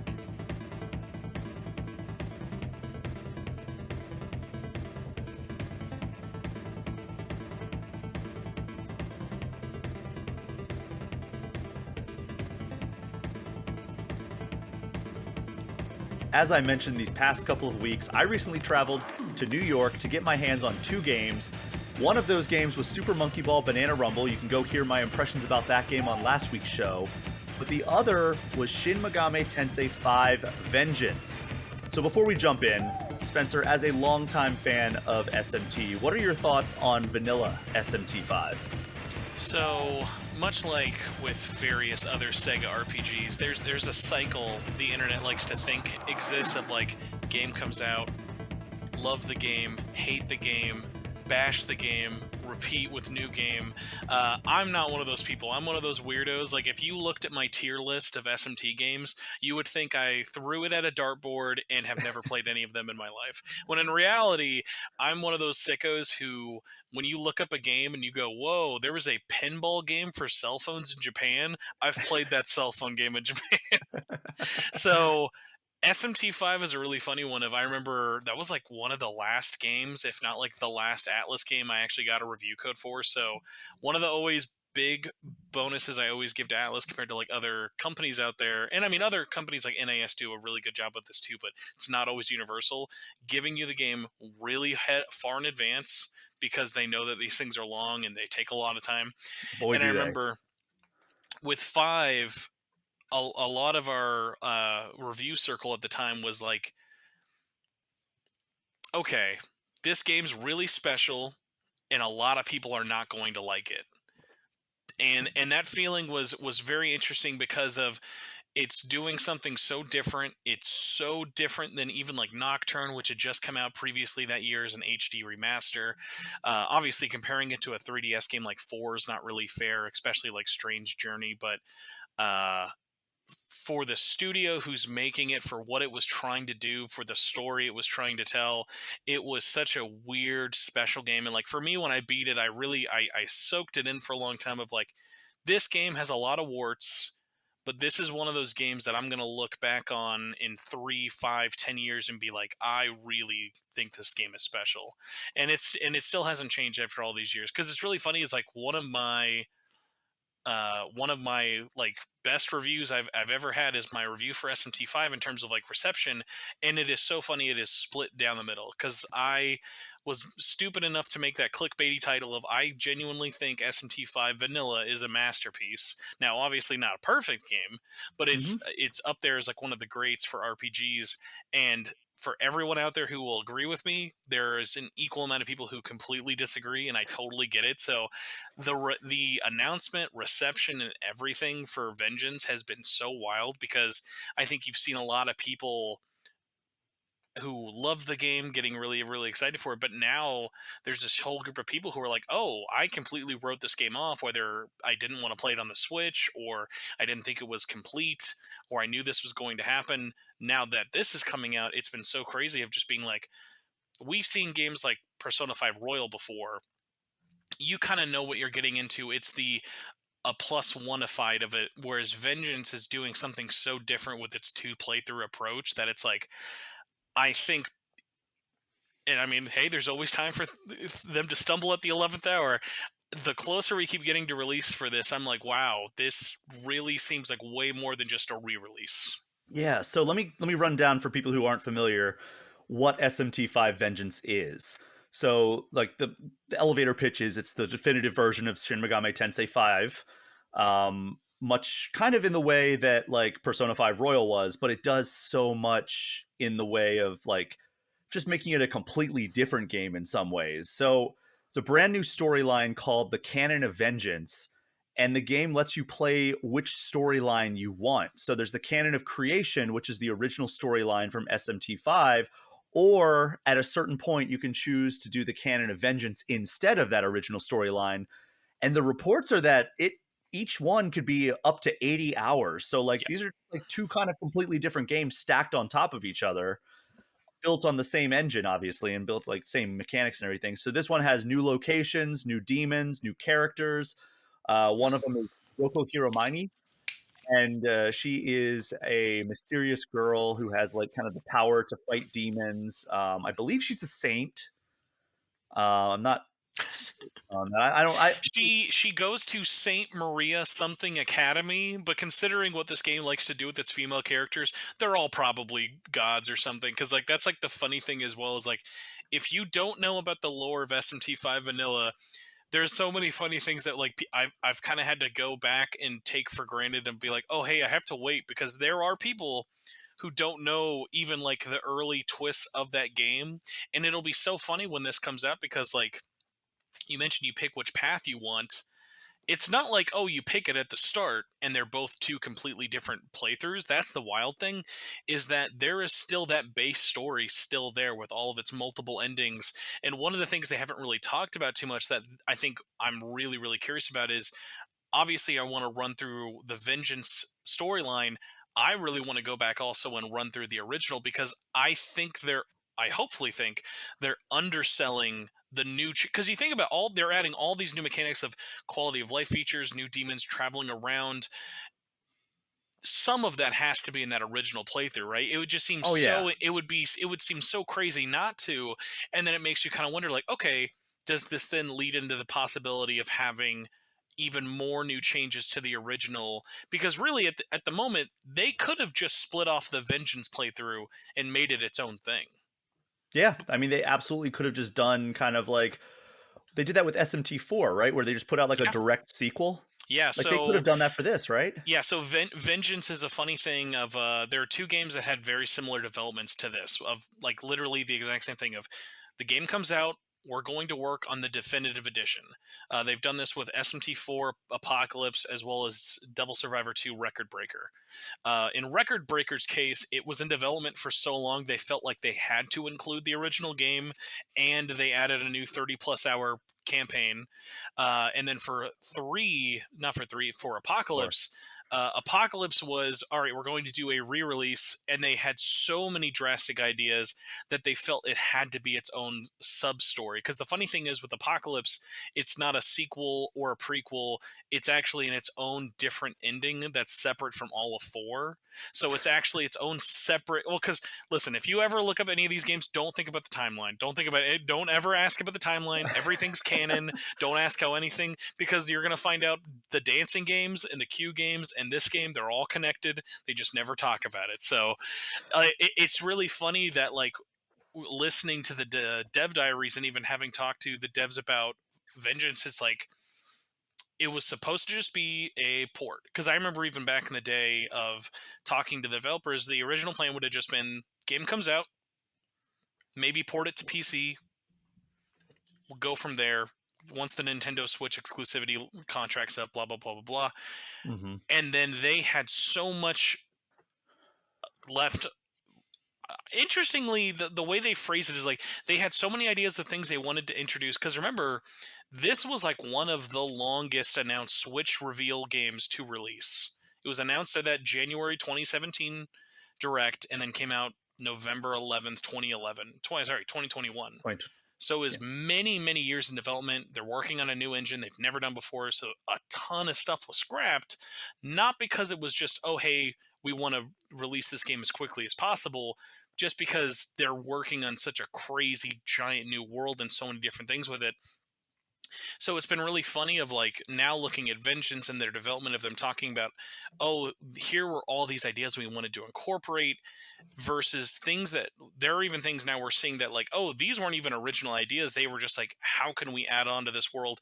We're going to take the fan feedback of like, hey, where were my human companion characters? Now we're going to add in guest characters and Yeah. addressing a lot of the stuff like that in really interesting ways that like we're at the point now where it's like, yeah, if you want to play SMT5, just wait till June because this is going to be your reason to jump into it.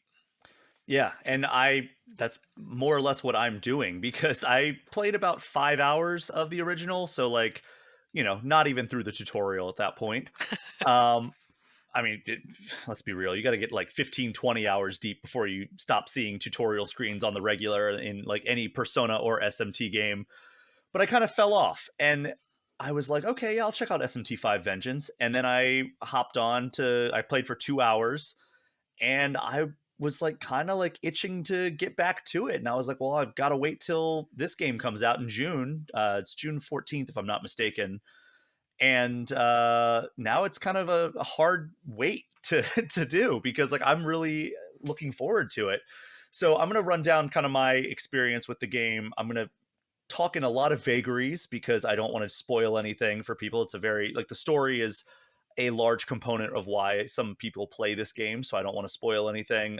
There will be a little bit of beat by beat stuff, but I'm going to glance over it as much as possible. So the first hour took place in the area around the school, but it starts in the Tokyo Diet Building, and you're looking for Ichiro, and you come across Yoko, the new character, and she has some powers that I'm not going to spoil. But you touch the terminal, you go home to Tokyo, and then you're greeted by an archangel who is angry about something, and then Tao, who is the saint of Bethel's Japanese branch, intervenes and saves them from the archangel.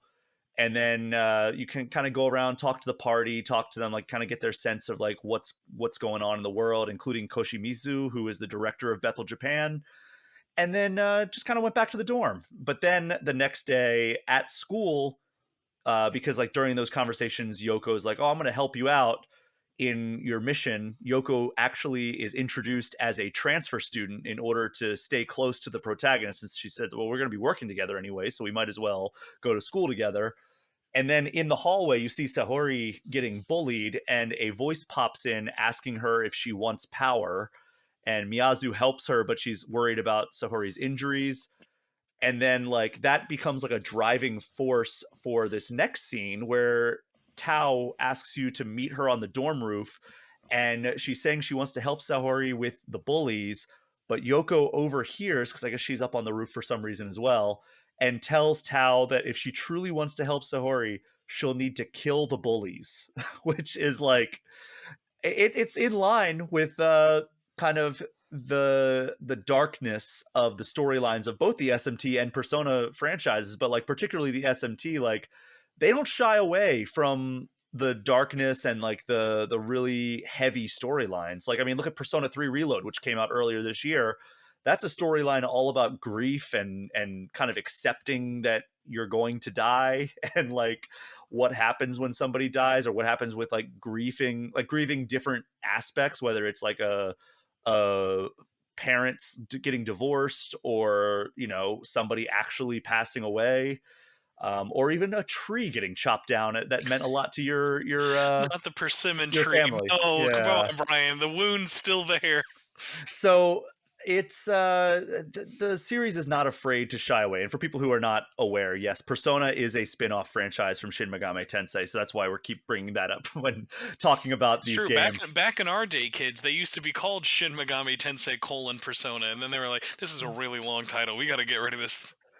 Turns out that was a smart move because now Persona is freaking massive. So the next day, this is the last segment of this first hour of my playthrough or my hands-on session. I'm gonna butcher this name. Nama, not Nama. It's a demon. Appears in the Shinagawa train station and starts turning people into sand in a an effort to collect Magasuhe. And that's a really tough battle because this demon uses charm and a lot of other status effects. So like, I actually died during this battle. I'm not gonna lie. Oh no! And So ironically, where you're at in the game, did they tell you did they tell you like any like heads up of okay, you're gonna be this far into it? Like if you had to guess, like do you know like how far you were? I don't. So where your demo takes place, it's actually right after the first world. So that's just the start of level 2. Because Okay. what's funny is in the first world, it's actually pretty easy until the main first boss. And basically, SMT5 gives you a skill check that says, "Hey, you ever done those RPG fights where it's like, wow, this is really hard. It must be one of those fights where you have to lose and then you learn." Nope, it's just one of those really, really hard fights you got to get good for.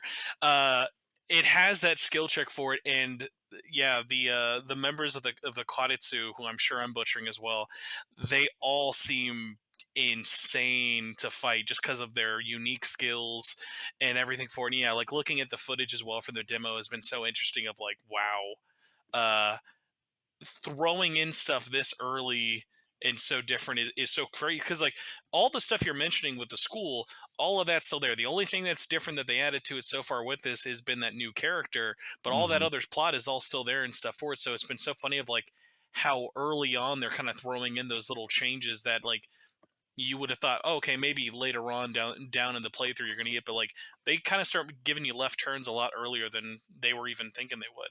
I'm hoping it'll be more integrated than what we saw with like Persona 5 Royal, where like Kasumi was like you'd see her every once in a Oh, while, but then it was like, oh, she's like you're 100 hours in and now she's finally in yeah, your party. yeah. I'm hoping it's a little bit more integrated than that, which it seems like it is because they just implemented an entirely new storyline to do it. But will like I don't know, like will Yoko pop up in the canon of creation, which is the original storyline? I don't know.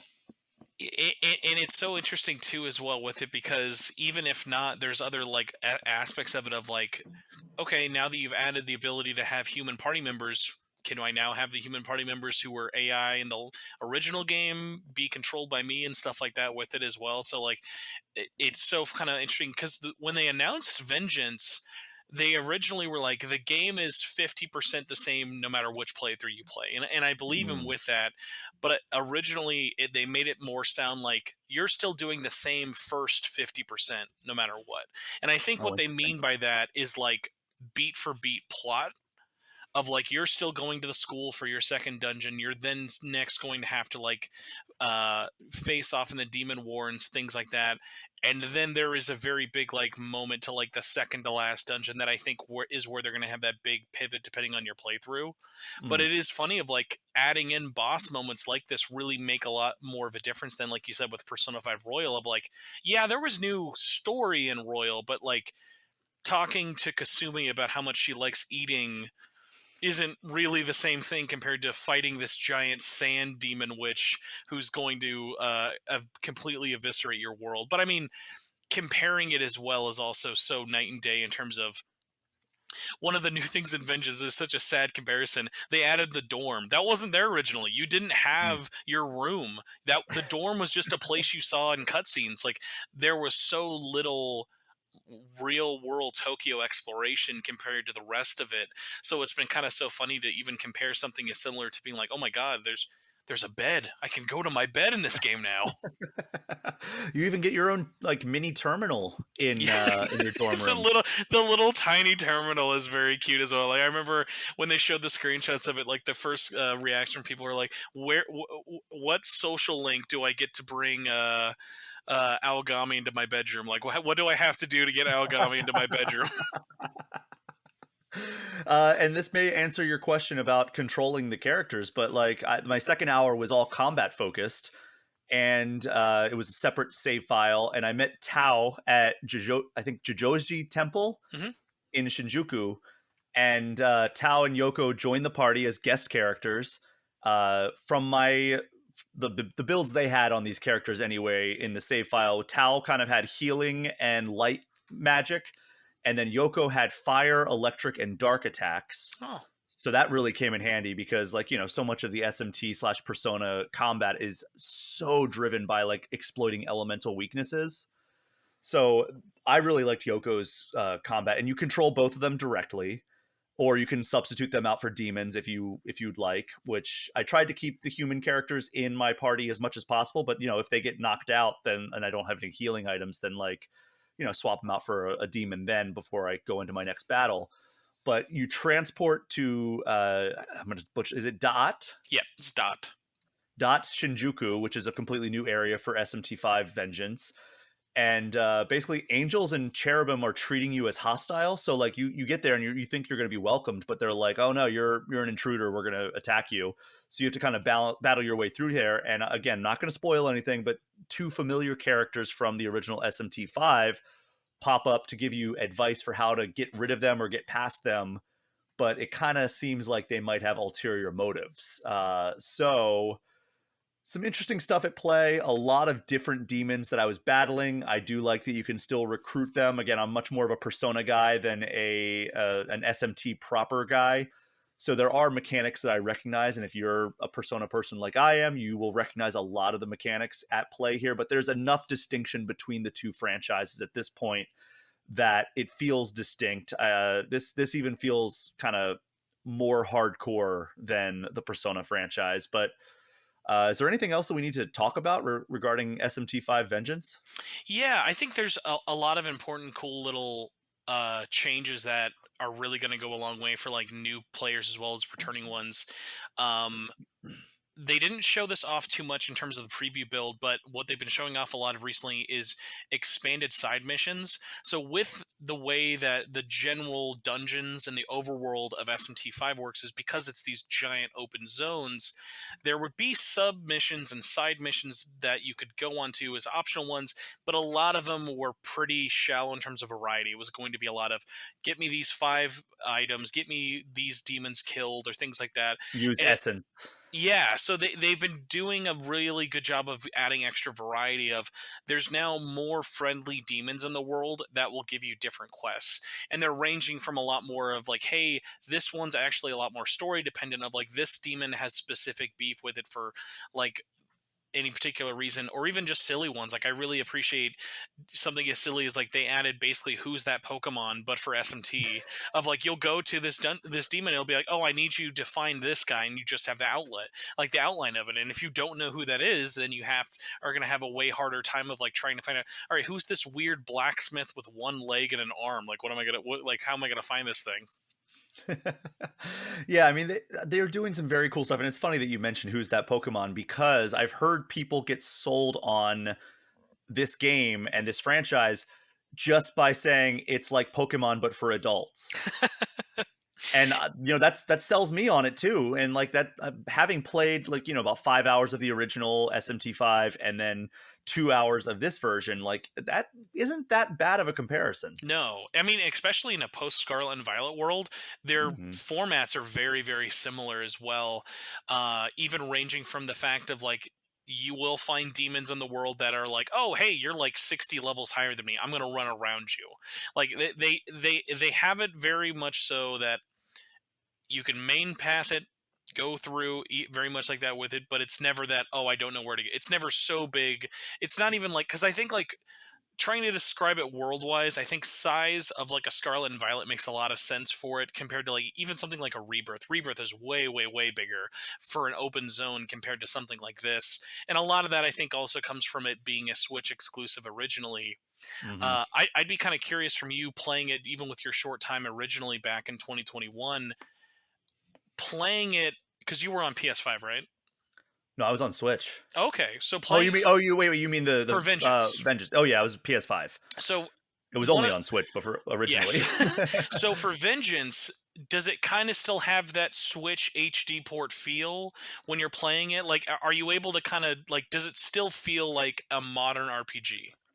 I mean, it feels kind of like how Persona 3 Reload feels, right? Where it's like, okay, this is there's clearly some older bones that make up this skeleton. There's definitely But some PS2 models hiding around in this game.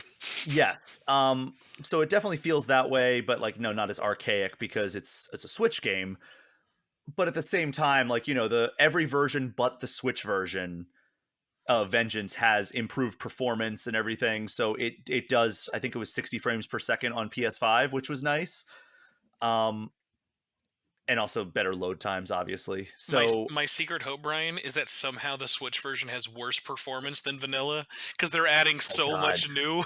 So it'll just be don't like curse us they'll like be that. like, guys, I'm sorry, we added the Vengeance playthrough. It was too much. It's just the Switch just can't handle it. Especially since I might be playing it on Switch because I mean I don't know because I'll be coming back from Summer Game Fest around that time. I will say, as someone who put in basically, I think almost 200 hours into the Switch version, I did everything you could into that playthrough. That game is actually really, really well optimized. Like I was very shocked at how well they did it. So I have a lot of faith with them because they even actually had pretty good load times. Altogether, the only part where it has that kind of that switchy look to it is you will get texture popping, but that's such a UE4 thing more than anything. Yeah. But whether you play it on the TV or docked, like I joke about it, but Vengeance looked fantastic and still looks really good because it is so stylized that, Hmm. like, I think if anything, it's just going to benefit the HD consoles even more. And I mean, again, joking about it, I bet you, especially considering how well vanilla sold, I wouldn't be shocked if this sells the best on Switch. Wow. I mean, we'll see. I mean, it also might pop up in it might really pop off on like PS5 and Xbox just because like there's a whole audience that maybe doesn't own Switch and they're like, Oh, "Oh, I mean, well." for sure, and I mean Xbox hasn't had an SMT game since 9, so they're 4 games ahead of us here. So hopefully they don't mind going back 4 games. But PlayStation will definitely, obviously, like it, as we've seen with other games for it, there are people who just see Atlus and PlayStation as like a simpatico kind of combination. The big one I'm really curious about, especially with its release timing, is how PC will handle it. This is the first basically mainline SMT game to ever come out on PC in many, many, many years. That's not like counting ports. Yeah, because I mean, like we got SMT3 Nocturne on PC. Yep. I had to fact check you there for a second because I was like, "There's no way they skipped Nocturne on Xbox," but they did. I thought for sure Nocturne would have come out on Xbox, but no, it was Strikers PS. isn't on there. Ultimax isn't on there. It's really weird because, like, That is weird. Oh my god. that's one of those things that, though, that, like, I bet you it exists. They're just holding it in their pocket for like one day when they have to, like, look for a really weird easy Game Pass announcement. They're like, all right, guys, and coming fall 2024, Ultimax, Strikers, and Nocturne, because why not?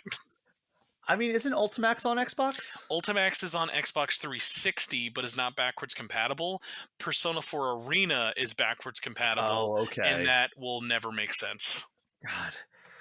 What a weird thing. I mean, I was looking into it for the longest time of why Persona games all seem to be exclusive to PlayStation and SMT all seem to be exclusive to Nintendo for a while there anyway.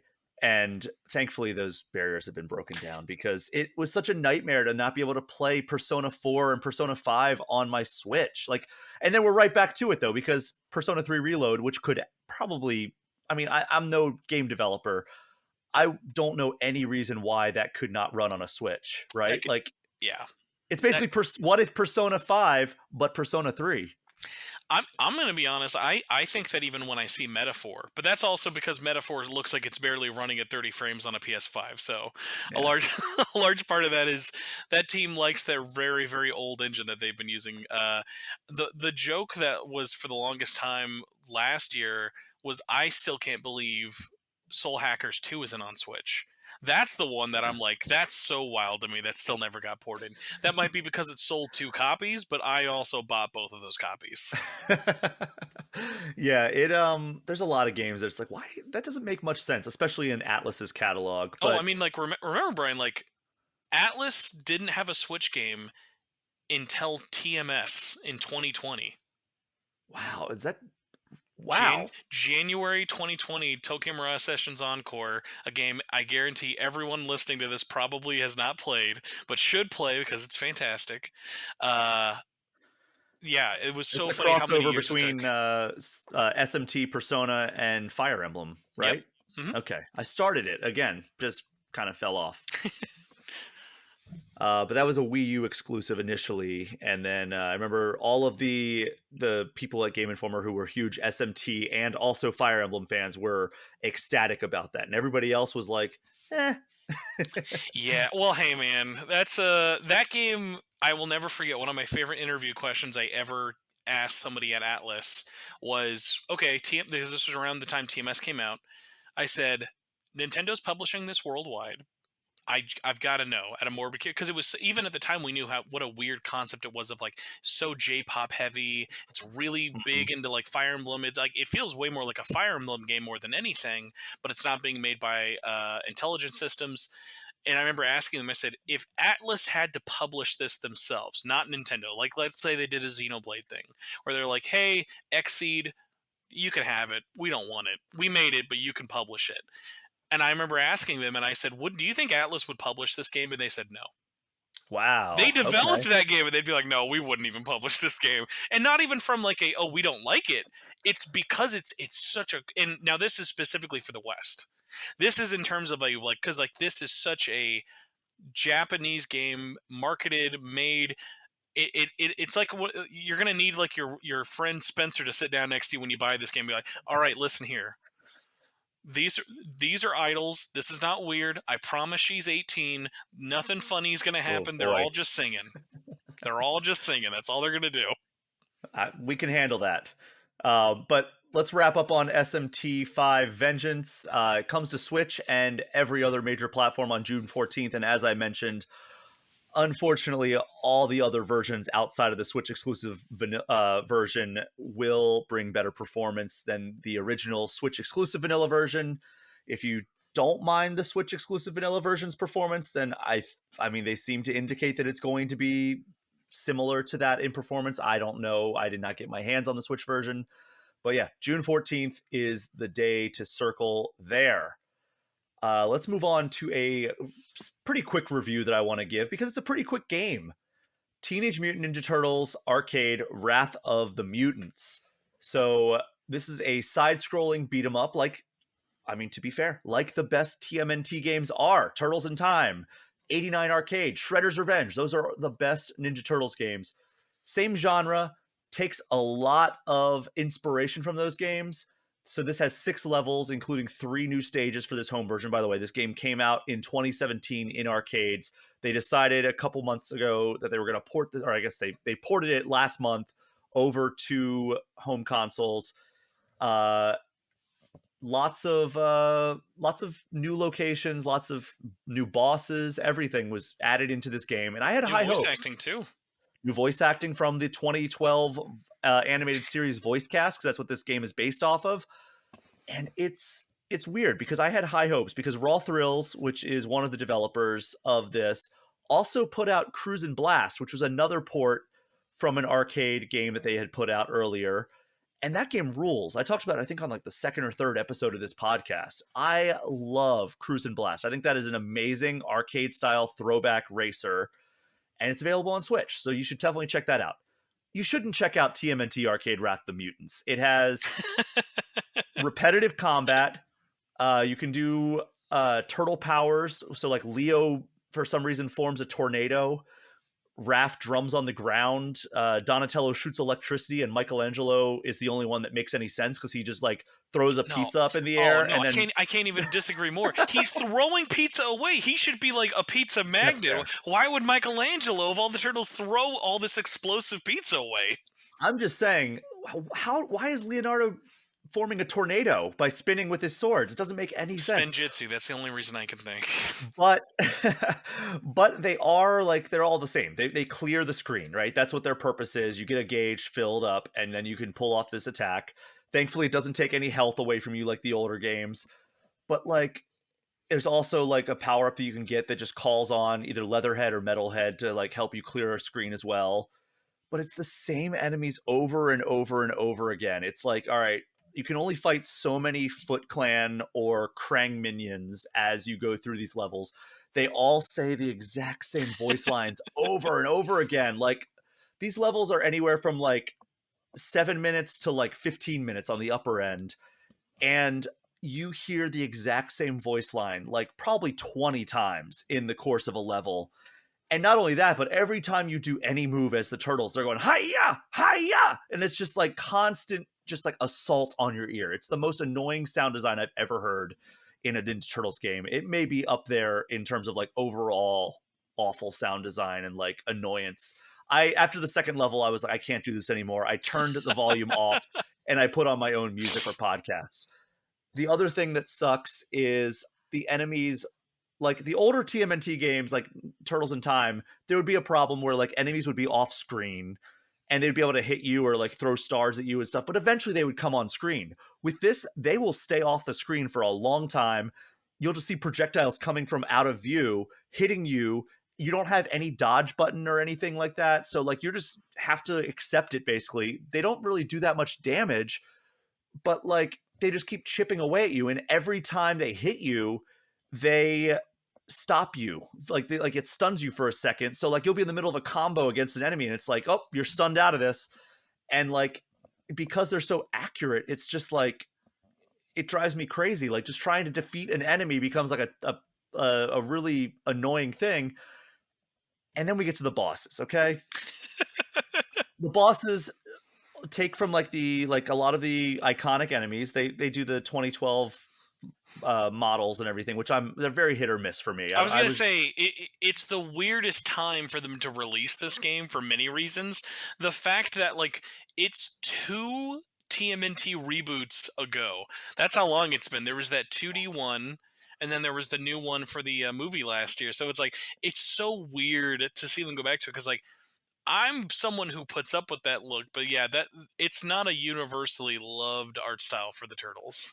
no, and the bosses, like I was happy to see like some like enemies that I remember popping up, but like so many of their moves and tactics are identical. It's like, okay, they're gonna like walk around, they're gonna hit you, they're gonna throw something at you, or they're gonna like shoot you, and then they're gonna float up into the air, and the giant bold letters "jump" appear, and you just have to jump when they slam down, otherwise you get hurt.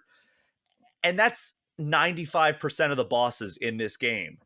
And even like one of the final bosses is that exact same thing. So it's like it the way I framed it in my review was, instead of an engaging challenge, they were more practices of patience, where it was just like, okay, how fast can I get through this because it's so annoying and so non-engaging. And then there's like also like some stage elements they try to like do to like diversify it, and some of them are like, okay, it's fine, there's like a train that's coming, you just have to like not get hit by the train. Other ones are like, there was one that was a giant eyeball that was behind you, and normally that's not bad because like it's all it was an eyeball, and it would just like broadcast like, okay, we're about to fire a laser this direction. But unless you were like waiting for that broadcast to happen, it there's not enough time to for you to like stop your combo and get out of the way. Like I really think this game would benefit from like a dodge button, right? Like you press circle or Oh B yeah, on your yeah. I controller. mean, even playing it back in the original arcade version, it's like it was very shallow mechanically. It's a two Mhm. button fighter, and there was not really a lot for it. Ironically, when I was reading your review, I feel like you would almost enjoy the original because of how little it had by comparison, because like it's so short it almost wouldn't offend you as long, because like playing this newer version, it's so funny of like, yeah, the stages are nice in terms of adding length, but you're never like, oh my gosh, this is I love this sewer level being twice as long now. It's like so much better. So it's like it's really funny of like I like the things that they added in concept of like the bosses are nice, because like what's wild is if you've never played the original, the original had 3 stages, 3 bosses, and that was it. Like it was not that hard. So it was even funny for like a quarter muncher, you could beat it pretty relatively easy. But the whole appeal of it was like 4 players. It's like $2 a play. Like Mhm. it was mostly one of those things of kind of like meant for kids, like dumbed down. Because I think No, and I know so. Like Rothwell's has done other beat 'em ups since then, but it's funny that like I'd love to know why now release this. Probably because there's a lot of heat surrounding TMNT right now, right? Oh yeah, Like like there's there's turtles are like in everything. They've been in Fortnite, like but then like I would think as a video game publisher, like how do you look at even like let's go no Cowabunga collection's not fair because that's just such a slam dunk of a release. But like let's even do like Shredder's Revenge. Like how do you come from a Shredder's Revenge and be like, all right guys, we're going to be charging as much as Shredder's Revenge, and be like, don't worry, we're just as good. well, it's interesting because, like, I'm going to do a shameless plug here. I just put out on GameInformer.com my history of Teenage Mutant Ninja Turtles video games, where I talked to the co-creator Kevin Eastman. I talked to somebody who was involved with the creation of the Cowabunga collection at Konami. Um, I talked to Jean-Francois Major, Oh, who was nice. he not only worked on the TMNT Game Boy Advance game, but he also worked on Shredder's Revenge, and a couple of other folks as well. So like I got to talk to a developer behind Brawlhalla because they were a guest character on there, talking just about like including turtles and guest characters. So go check that out if you are interested in TMNT. But like I also talked to one of the VPs at Paramount and talking about like the strategy, and they were talking about like really trying to double down on quality. And obviously this game was created in 2017, so like this was before that initiative, and like but it just feels so counter to that to release it following like the home runs that were Cowabunga Collection and Shredder's Revenge, and then like we also have uh Mutants. Oh god, what is it called? Oh, Mutants the movie or the Unleashed. game? Well, the movie was Mutant Mayhem, but the Mutants Unleashed Yeah, is that one's the game. the next game that's coming out, and then also the Last Ronin, which has a lot of potential as well. So it's like they're on the right track, and this feels like, I mean, it's obviously just kind of like a quick cash in for the developers. It's what it feels like anyway. I mean, obviously there was work put into it, but it just, I don't know, like the way I put it in my review is it took me less than 2 hours to finish this game, but it still somehow dragged even Yep. with like that short runtime, and I don't know how they pulled that off, but like don't bottle that and sell it because it was not a game that I enjoyed playing. I would not have played through it if I did not want to if I didn't want to do a review for GameInformer.com. But if you want to check that review out, you can go to GameInformer.com. I gave it a 5.5 out of 10. One of the lowest scoring reviews I've ever given at Game Informer, and the lowest scoring review I've given in a very long time. Anything else you want to say about this game before we move on to the final segments here? I will say so with my limited time with it in terms of I did a run through of it once. Thankfully, basically, I will say because the game's $30, a very smart red box purchase. I was with my wife's nieces and nephews, and they wanted to just run through it, and I was like, "Oh, sure, I'll be the fourth controller for this," and obviously playing four-player co-op with a bunch of kids who love Teenage Mutant Ninja Turtles, it's going to be a little bit more biased for it. But I think in the sense of like, oh yeah, I feel like if that's something you can find as like a 2-3 day rental kind of thing for it, it's worth it for that. It's worth it in terms of like, it's a fun thing to go through for it. Solo would be such a drag. I can't even imagine playing this like in a solo environment for it. Like I've seen footage of like different reviews like talking about even playing it one or two player, like how slow it all just feels for it. So a lot of like important things to go for it. But I mean, I think you bring up a lot of good points of there are so many other things they could add to it, or and again it's impossible not to compare with how many great releases we've had recently for it. Of I think if this was something that came out in 2017, we might have been like, dang, this is like the best TMNT game we've had in 9 years because it was the only one. Whereas, like, even thinking of like the roguelike game that came out on Apple Arcade a couple of months ago, like, I even think of stuff like that of like lower budget, interesting ideas with evolving mechanics. Whereas, like, once you beat this game once, outside of morbid curiosity of what other ground pound moves will Raphael do. Like, there's no secret characters, there's no like extra chapter or anything like that. So like, There's a there's a lot of leaderboard. yeah. Well, also leaderboard, no online also is incredibly ridiculous. But I mean, it's a game mill game. You know what you see when you see that publisher logo. Unfortunately, So that is out now on Switch and all major platforms. Maybe what Spencer said kind of resonates with you. Like you have like a couple of kids that are diehard TMNT fans. Maybe it's worth a look there, but I think you'd be better off looking at Shredder's Revenge personally. But we are going to take one final break of this show, and when we return, we'll do definitive ranking and get Spencer's eShop Gem of the Week. We will be right back.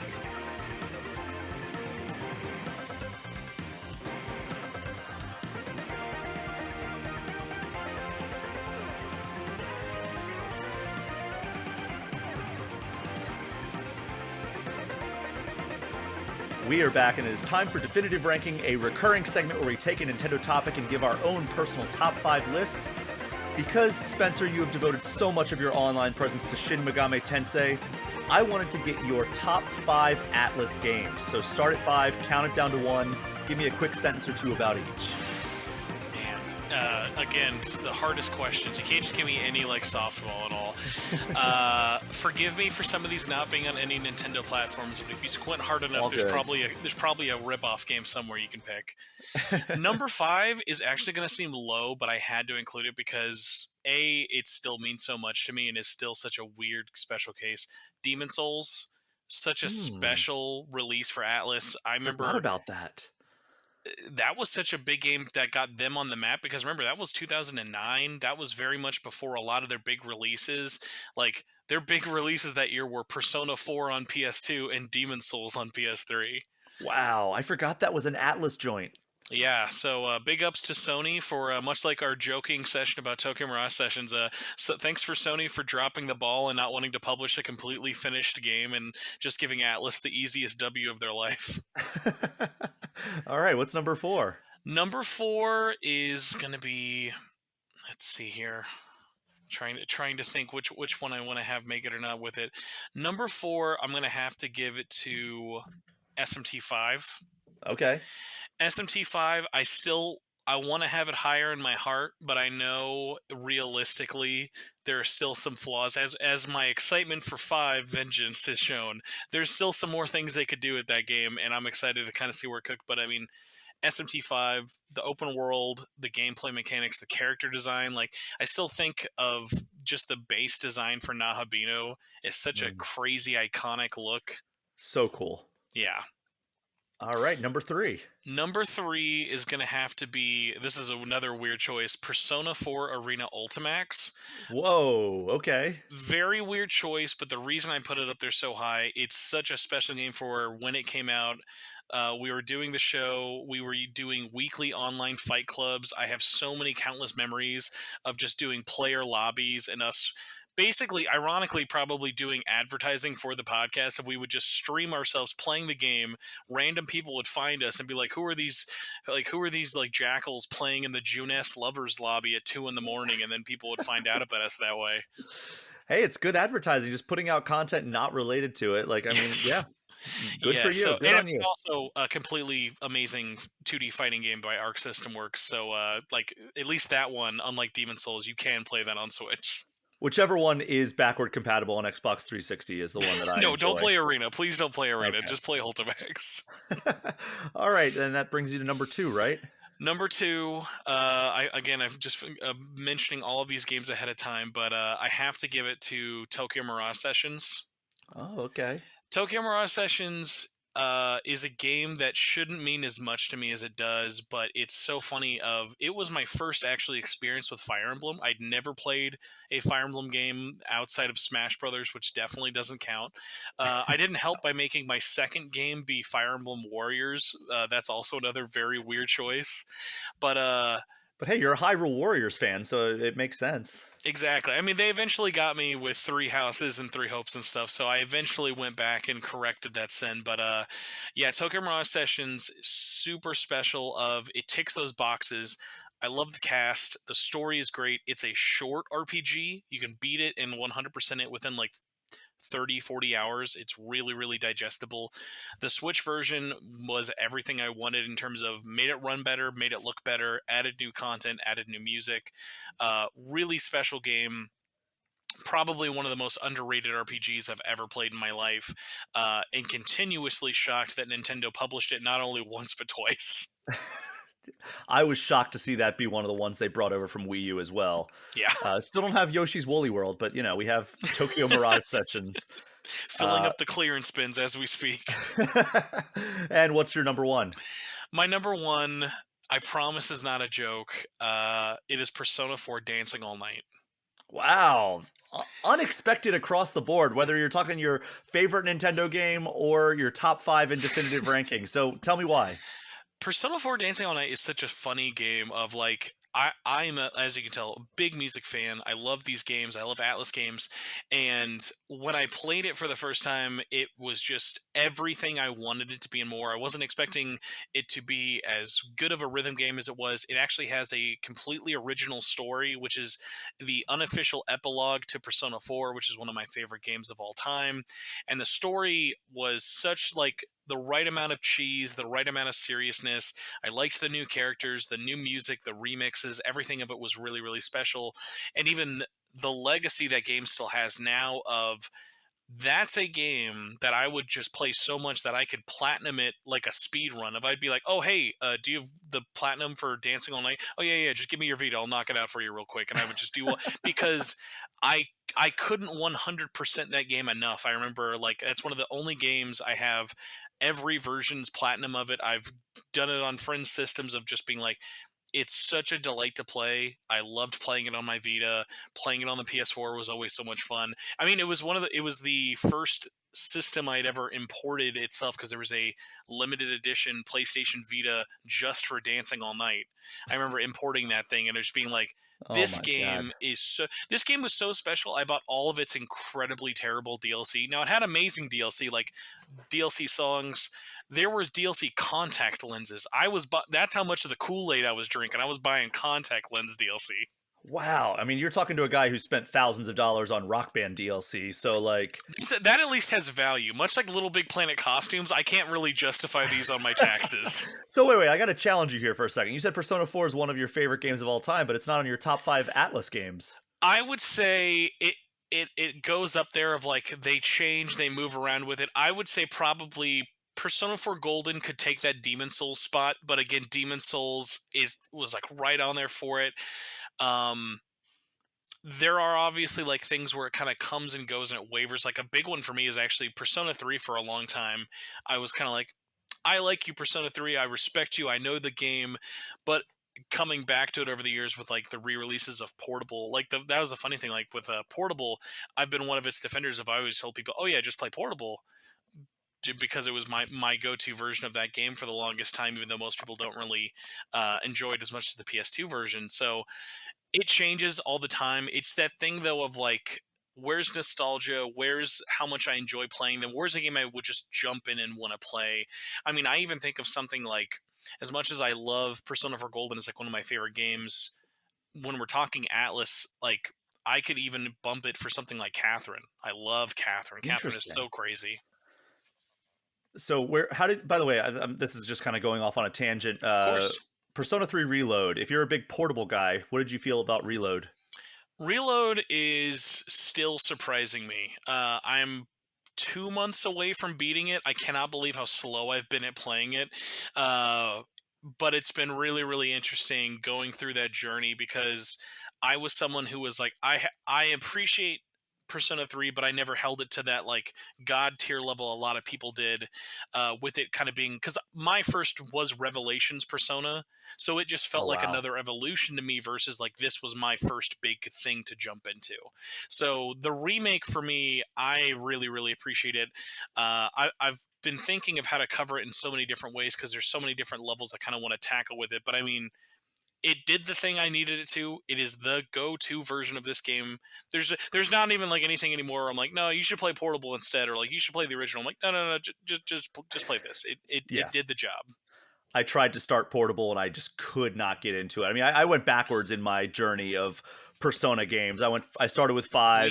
We will trick you into liking visual novels eventually, Brian. That's the thing. So like I didn't know that when I played Persona 3. I was like, I've never played a game this low budget before. Why am I enjoying playing Persona 3 Portable? And then I realized it many years later when I started my depravity into PlayStation Vita visual novels. I was like, oh my god, Persona 3 Portable tricked me into loving visual novels.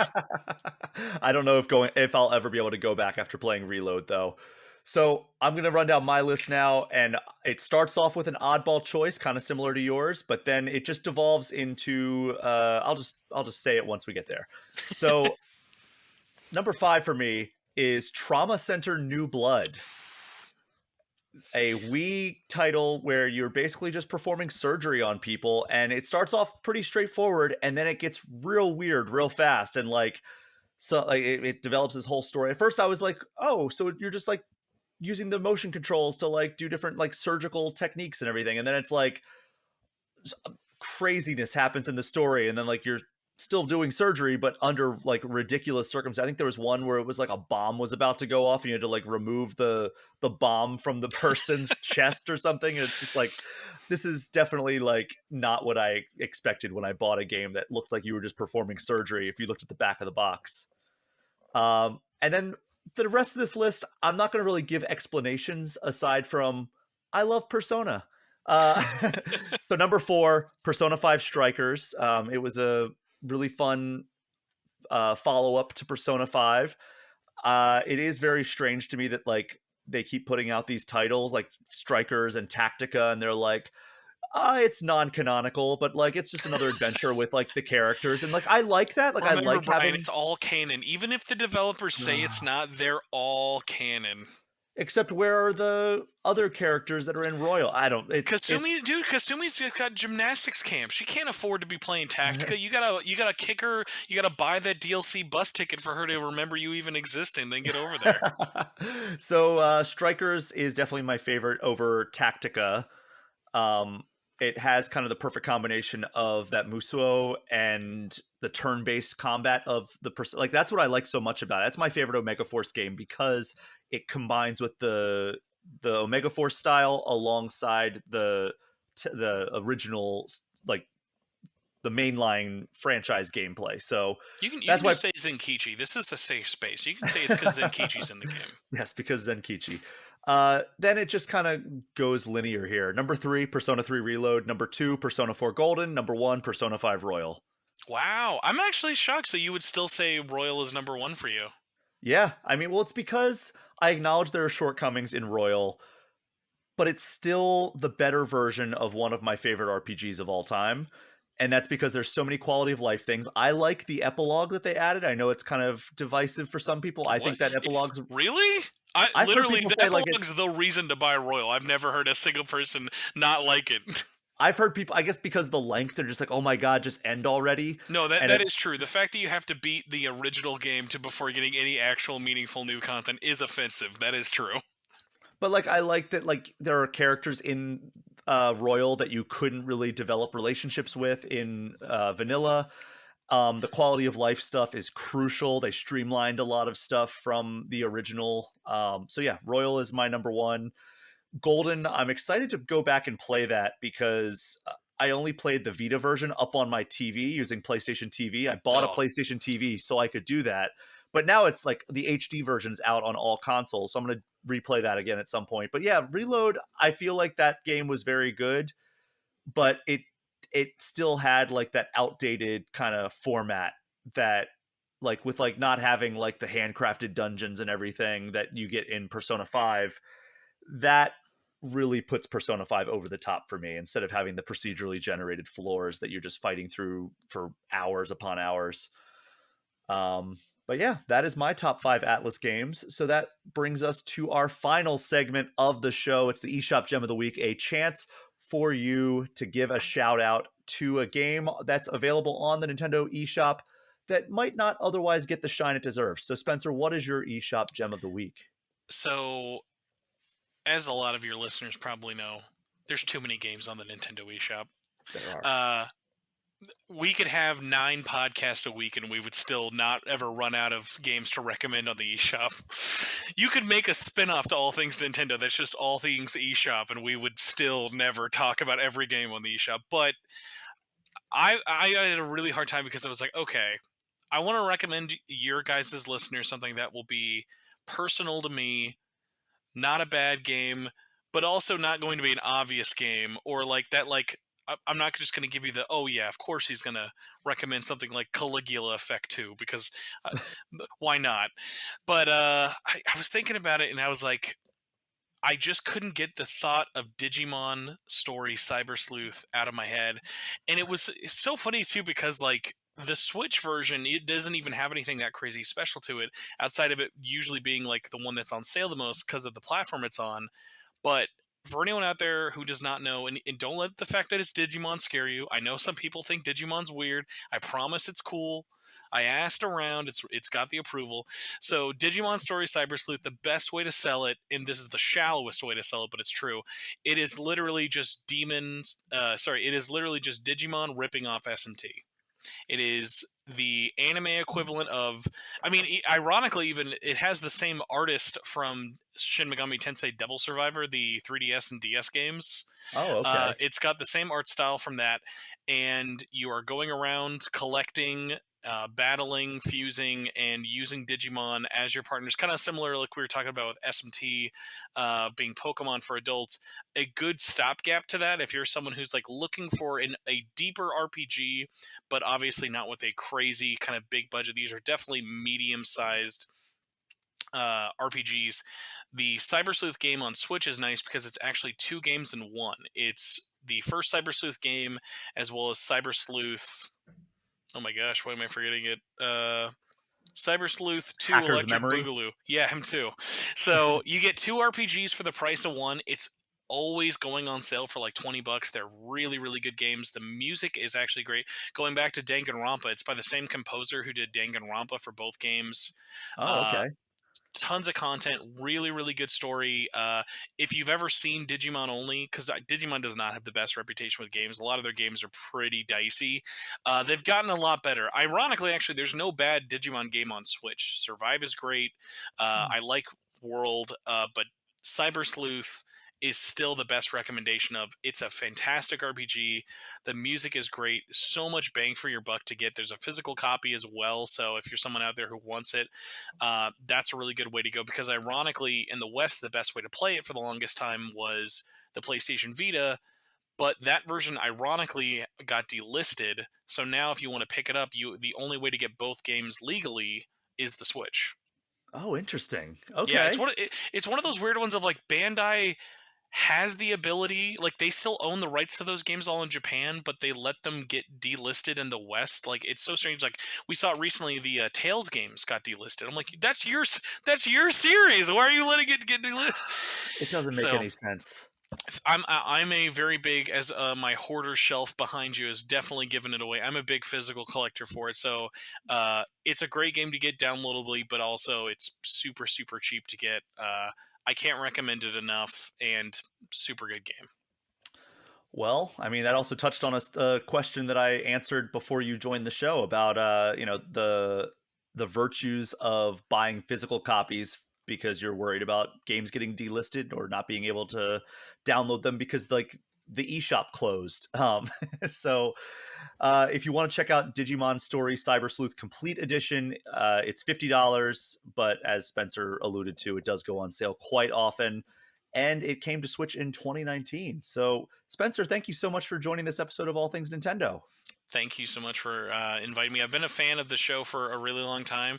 I know my opinions were too hot for Game Informer, so I'm glad I could be on the indie version. I think it's cooler that I'm actually not on the Game Informer version, because now it'll be like on the wiki in 20 years, they'll be like, oh yeah, and do you remember the edgy Rebel Hot Topic arc of All Things Nintendo? Yeah, I was on that. I was on that era.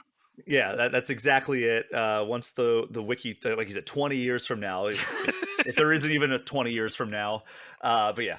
But thank you so much to everyone for listening. Do me a favor, if you haven't already, throw All Things Nintendo a 5-star review and hit that subscribe button. If you want to get any questions or comments in, you can get in touch with me at brian@allthingsnintendo.com, or hit me up on social media at Brian P. Shea, or you can always leave a comment on the free All Things Nintendo Patreon page. And we also have an All Things Nintendo channel on the Game Informer Community Discord, which is a perk for subscribing to our Twitch channel, even just for 1 month. Spencer, tell people where they can find you on the internet. Oh man, get ready for the same pitch you've just heard, but with a different name. So, best way to follow me, I always tell people, no matter what you do, if you enjoy watching shows on YouTube, we've got YouTube. It's under Spencer Presley because, let's be honest, why limit my YouTube channel to have one focus? They'll just throw it all on there and do anything. But if you Google search Shin Megami Tensei Network, you'll find us. We're on Facebook. We've got a Facebook group you can join there. We've got Twitter. It's at SMT Network. There's a Discord you can find. Any episode of the podcast will always show you in the show notes how to join. So pretty much any social media platform you want to use outside of Rumbler. I'm trying. I don't know what. There's a weird certification for Rumbler to get on there. Like, I think I have to do like a fight. Like, I have to fight another podcast to get on there or something. So if you enjoy more of this for some reason, I try and do this as weekly as much as I can. But yes, please support. Also, I appreciate you bringing this up every week as well, Brian. It is so important. The 5-star review helps so much. Even if you never listen on that platform, go to Spotify, go to iTunes. That 5-star review is as useful as giving like $5 on Patreon. $5 on Patreon is pretty cool too. But like the algorithm for podcasts, like reviews are so beneficial and cannot be understated enough. Very good recommendations there. But that is our show for this week. Thank you again for listening. Take care. We'll see you next time.